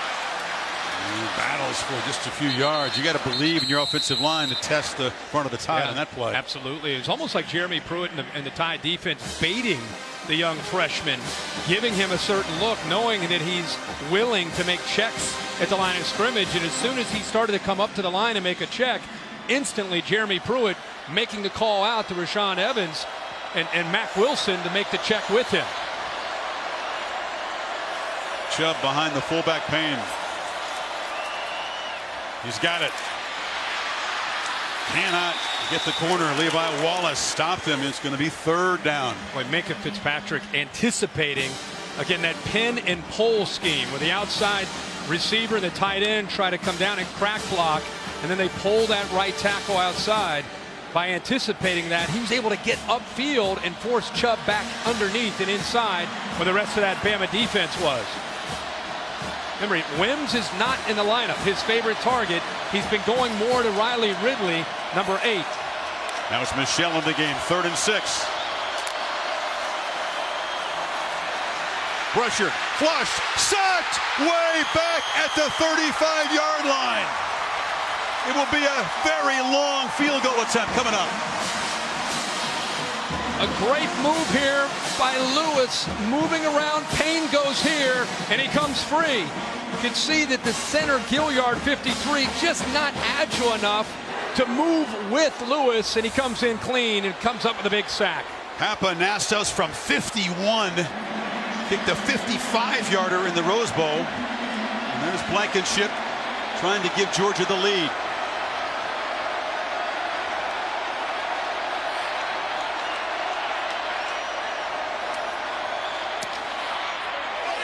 Hot Rod just slides it through. I'd say he's earned that scholarship. This guy, we talk about Jake Fromm having guts. Great snap, great hold. Comes up with a big kick at the end of the first half in the Rose Bowl against Oklahoma. Goes out here in the first overtime after that sack and delivers for Georgia. Then he felt that was a huge field goal at the end of the half to steal 3 points. Not nearly as monstrous as that one. And now let's keep in mind, not only Bama scores a touchdown, they win the game. If they don't, they've got to try to kick a field goal. There it is, Papanastos. How much is he thinking about what happened on that last field goal attempt at the end of regulation? Saban jumping around way out on the field, gesturing to his offense. Tagovailoa dancing around, circling back, dropped! A disastrous first down play. Davin Bellamy got it back at the 42. Chris, that's a combination of great coverage downfield by Georgia and just being a young quarterback not put in this situation. Bellamy almost gets him there. See, that's where you'd like to see him throw it away. Nobody's open. You got to give up on the play, throw it away, get outside of the pocket and play on 2nd and 10. That's his youth right there. Tagovailoa trying to make up for it. Fires to the end zone. Touchdown! Alabama wins!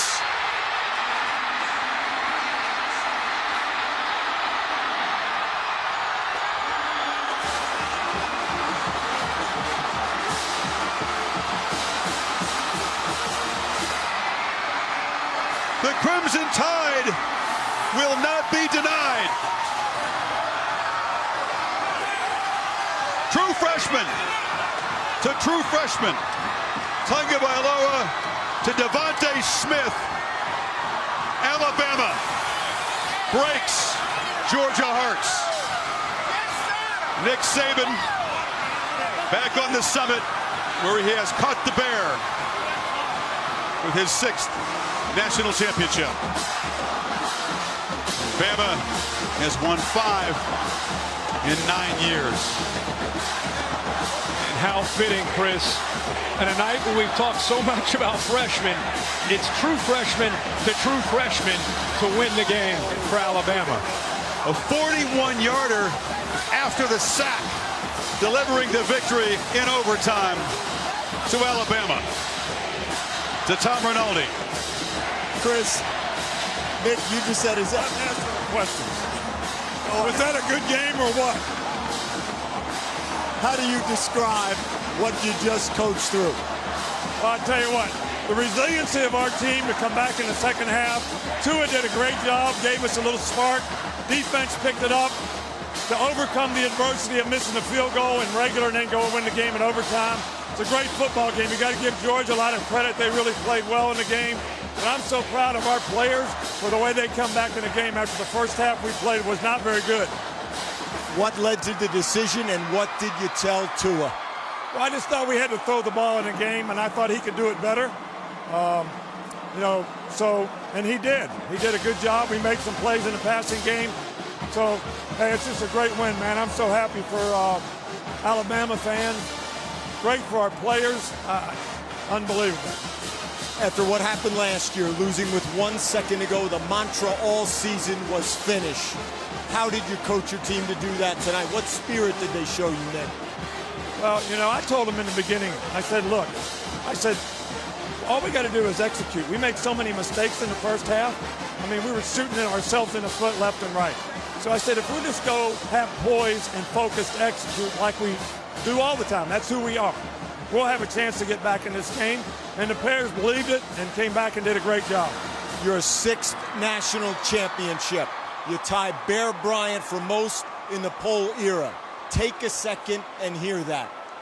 What does that mean to you? Right now, I'm just happy for all these folks here. I'm happy for all these folks. I'm happy for our players. I don't care anything about that, to be honest with you. This was a great win for our players, and I've never been happier in my life. Never. Never. Congratulations, Nick. Maria. Thanks, Tom. Tua, you have never started a game on the college level, and yet you get to start in the biggest game of your life. When did you find out that you were going in? I mean, I found out when we were in the locker room. Coach brought the quarterbacks together, and he made the statement that, Tua, you're going to start out the second half, and we're going to rotate the quarterbacks. See how things go. So we went from there. What went through your mind when Coach let you know you were about to play in a national championship game? My parents would be mad, but excuse me. First and foremost, I just like to thank my Lord and Savior Jesus Christ. With Him, all things are possible, and that's what happened tonight. But I mean, it was a team effort tonight. Couldn't have been done without the defense getting us the ball back. Our O-line blocking, working their butts off, as well as our receivers. It was just a great team effort. And they were the guys that made me look good tonight. So. When you saw that field goal was hooked left, you knew you would have to take the field one more time and try to win this game. I mean, what were you saying before you took the field again? I mean, I didn't say anything. We're just going back in, just taking a play at a time, and that's what happened. Now that you're a national champion, as a true freshman, I mean, describe what it means for you in this moment. In this moment, it means the world.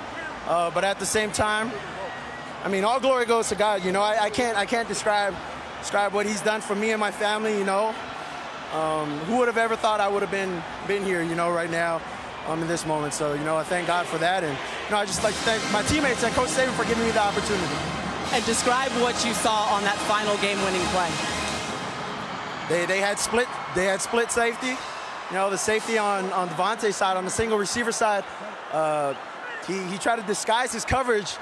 I tried to look him off. He stayed in the middle, and then I went back outside. It was cover 2 on their side, but he stayed inside. So, I took a shot downfield, and he caught it. Congratulations. Thank you. Thank you. Tom? All right, let's go. Here with Jalen Hurts. Jalen, you've just been shaking your head. You've had that smile on your face. Your reaction when you found out Tua was going to start the second half, honestly. He was going to step in and do his thing. We have a lot of guys in the QB room that play really well, and he stepped in and did his thing. Did his thing for the team. In every offensive huddle, you were right there next to him throughout the second half and overtime. What was your message to him? Ball. Play your game. Ball. He's destined for stuff like this. He's built for stuff like this. He has that it factor, and I'm so happy for him, happy for this team. What does it mean to you to be a national champion? It's unbelievable. I dreamed about this. Congratulations, Jalen. Thank you. Chris? Shows a lot of class because as a competitor, got to be bittersweet feelings. Meanwhile, Tagovailoa Kirk had to shake off a 16-yard loss in the previous play, and that's like they're back at the 41-yard line. not in field goal range. Right. It was how about them coming right back to this call? And you know, he mentioned how he moved the safety. This is the safety right here. Dominic Sanders moves him to the middle of the field, gives him just enough. What you don't see is his head moves complete. Watch his eyes right here. His head is looking this way. He's trying to move the safety as much as he can, because if he does, he knows that he has Smith streaking down the sidelines. The eyes move the safety just enough for him to go back to Smith and make the throw of the year. And the first catch of the night for Smith, one of those true freshmen that played such a prominent role. Really an incredible storyline. We'll talk about this one for as long as college football has played, not just because of Saban's historic achievement that, of course, he downplayed, but because of Tagovailoa from Hawaii to Tuscaloosa and coming off the bench and making that play after Alabama had a chance to win it in regulation. Papanastos hooking it. And I'll tell you what, after that sack, it didn't look real good for that offense. You see Parrish, the corner, throw his arms up in the air. What that tells me is he was anticipating Sanders being over, helping him out. So miscommunication at the most important play, especially after the sack, and Kirby Smart's team comes up just a little bit short. And still, the fact holds true. Saban has not lost to one of his former assistants. It's a painful part of losing at the biggest stage. The opponent's confetti is fluttering down on top of your helmet as you walk off the field, and the Dogs will have a hard time shaking this one off after a Cinderella season, having the lead in their own backyard. That was a great championship. Both teams, you know, did everything that they needed to do to try to win the game. Got to be so happy for Nick Saban and Alabama. All the championships, the consistency, the dynasty continues for Alabama.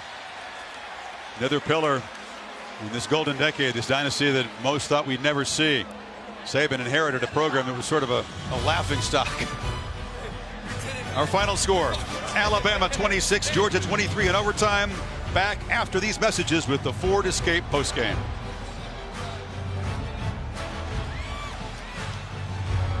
The 2018 Ford Escape postgame is brought to you by Ford, going further so you can. And welcome back to the Ford Escape postgame show.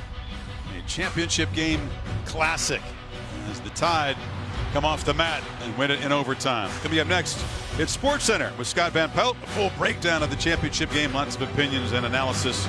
That's next on ESPN and on the ESPN app. What an interesting season for Alabama. They were denied a chance to come to Atlanta and play for an SEC championship. Their arch rivals, Auburn, took care of that, and that put them in some limbo. Remember that coming down the stretch, Bama didn't really even have control of their destiny, Kirk. If Wisconsin beats Ohio State, they're the undefeated Big Ten champions.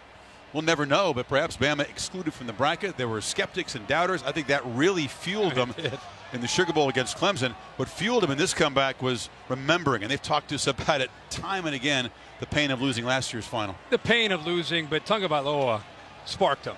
I mean, we could talk about this motivated him, this motivated him. 13 being inserted into that lineup was the difference in the game, point blank. It changed the energy.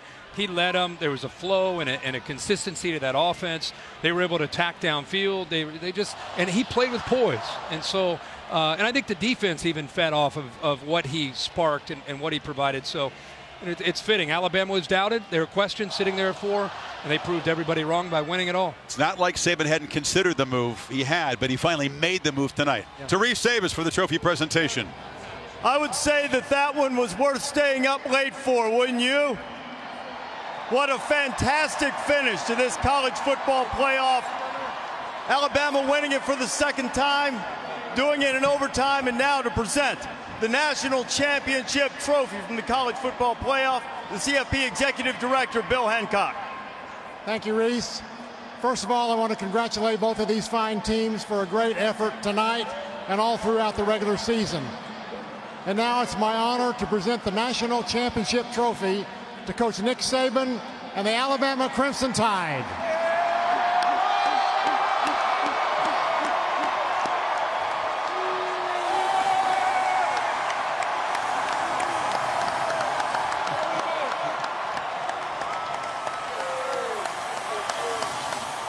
Nick, you've spoken often of the resilience of this team.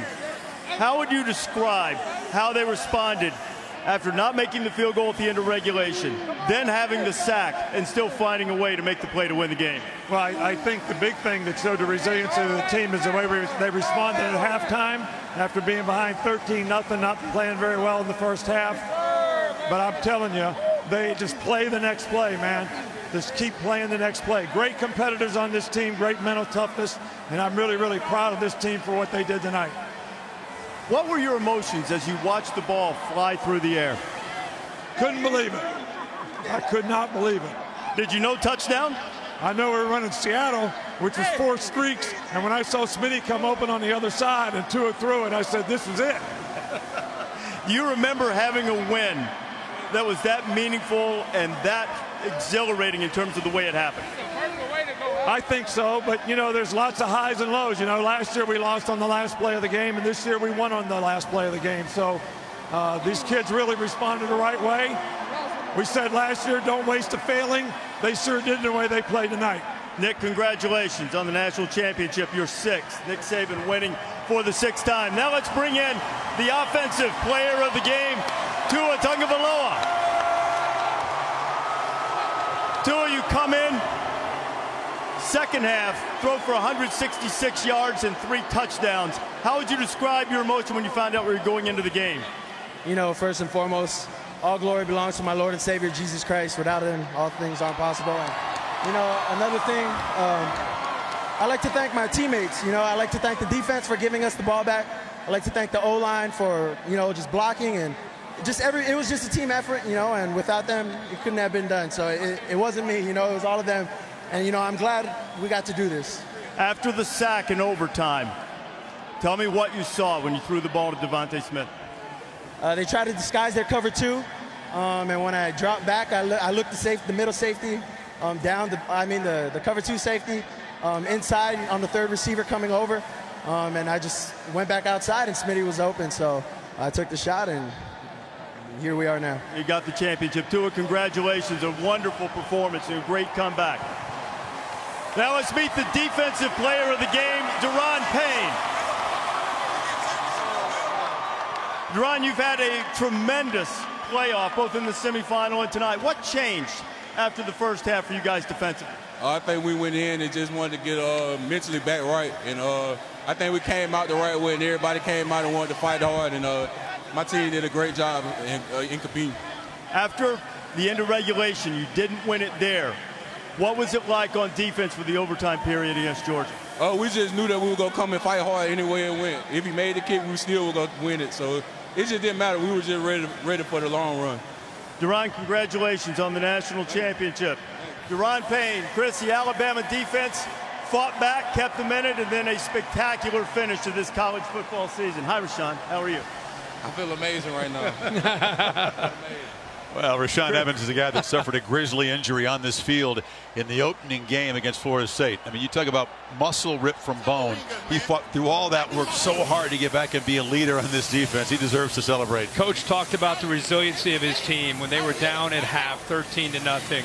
But I'm going to remember this one for Nick Saban having the courage to make a move that's against the grain and put that man, Tua Tagovailoa, into this game and give him a chance to bring the Tide back to win that 5th championship.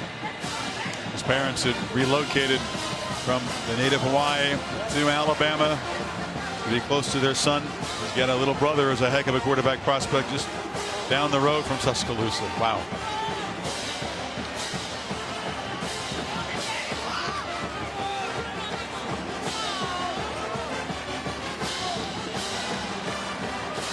The it factor. Jalen Hurts said it the perfect way.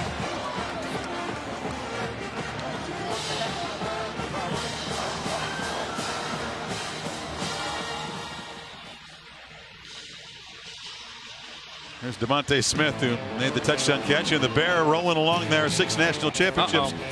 Dick would tell you he's not trying to catch him, he's just running his race, but very young-looking Nick Saban there is reached 6 national championships. With quads like that, I don't know if the Bears going to be able to stay up. 66 years old. He told Tom Rinaldi he's never been this happy. Never. The Tide rally.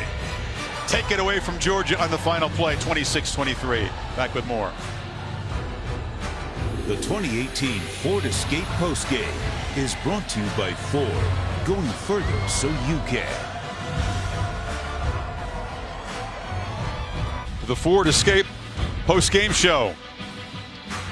What a thriller. And it was all Georgia early. They kicked a couple of field goals, and then Mecole Hardman on the wild dog direct snap. It was 13-0. Bama's offense could not get going at all until Tagovailoa sparked him in the second half. Yeah, it was an impressive performance there early by Georgia. It seemed to be in really control of the game. The story was all about Jake Fromm in that first half. And then Nick Saban makes the switch at halftime. Yeah, he's known as a beautiful passer, but he's also a dual threat, a very competent runner. Look at all the time that he has. Finally escapes. This is a big play on third down. He's kept a drive alive and eventually led them to their first touchdown. But that effort right there on third down, I think, really sparked him and allowed them to start cranking up the tempo. Got Georgia back on their heels for the first time, and he ends up finding Henry Ruggs for a touchdown. And Bama now all of a sudden starting to believe. But they came right back. This is Georgia's only points after halftime. Hardman got free. It was an 80-yard play, just barely staying in bounds and scoring. But then Calvin Ridley, the senior, he'd watched all these freshmen make plays all night. It's about time that I get involved here. The Tide's best receiving weapon all season finds a way to work free. Wow, this is a great effort. He wanted to go to him early, just kept looking, and finally, because Ridley did not give up on the play, he was able to pull away from coverage. And just like that, Alabama's sitting pretty. Andy Papanastos, after the Tide had marched it down methodically, a chance to settle it in regulation with a walk-off winner from 36, but kind of a nervy game. This one was hooked badly. That's what Saban was talking about. You got to come back from that. You think you've got it won, a reliable short-range kicker, but the Dogs still had life. But again, in the top of the first, just like in the Rose Bowl, they couldn't find the end zone. Blankenship. In fact, they had the big sack, and all of a sudden he has to try in a 51-yarder. Steps up and delivers again. And the game winner, after doing the one thing you don't want to do, he took a 16-yard loss, and you said he looked the safety off right there. Moved the safety to the middle of the field with his eyes. A veteran, by the way, that made his 53 start, gets fooled by the true freshman. Look at his eyes right there. Looks right, comes back to his left, knowing that Smith was going to be able to get behind Parrish, which is exactly what he did. A helpless feeling for a defensive back. Palms to the sky for Malcolm Parrish, and he knew he had no help back there on Smith. Wow. Didn't unfold exactly how we thought. We thought the emphasis was going to be on the power running game, perhaps conservative offense. In the end, it was a couple of freshmen making spectacular plays, and the one we didn't expect to step forward. Tagovailoa off the bench. One of the great relief performances in the history of sports. That's a great look from Nick Saban. And after everything that Alabama's been through this year with the injuries, I know he's won a lot of these championships. Because of the injuries and because of what they've lost the last couple years to graduation and guys leaving early for the NFL, I would argue that this is the best coaching job that Nick Saban's done since he's been in Tuscaloosa. And as Tagovailoa celebrates, man, he was snapping in the ball. Bradley Bozeman, an even bigger moment, down on his knee to propose to his girlfriend right at the base of the podium. She's checking it out. Yes, the ring is real. That's great. Wow. So Bozeman wraps up his college career with an overtime championship game winner, and then has this beautiful moment. Well, gear up, Alabama fans. You can celebrate the championship. Officially licensed national champions merchandise from the College Football Playoff Championship Store. Visit shop.collegefootballplayoff.com for all of your championship needs. Well, spare a thought for Georgia. That 37-year drought. The Dogs, who realized mid-season maybe we're good enough to give this a go. They took it to the Tide early. They'll look back at the mistakes they made and the opportunities they missed to put this one away. This one will sting for a long time. It will, but it's Kirby Smart in his second year. He brought that blueprint over from Tuscaloosa. back to his alma mater. He's ahead of schedule. This is, I know it's depressing and it's sad for tonight, but it's part of the foundation of what he's building for the future.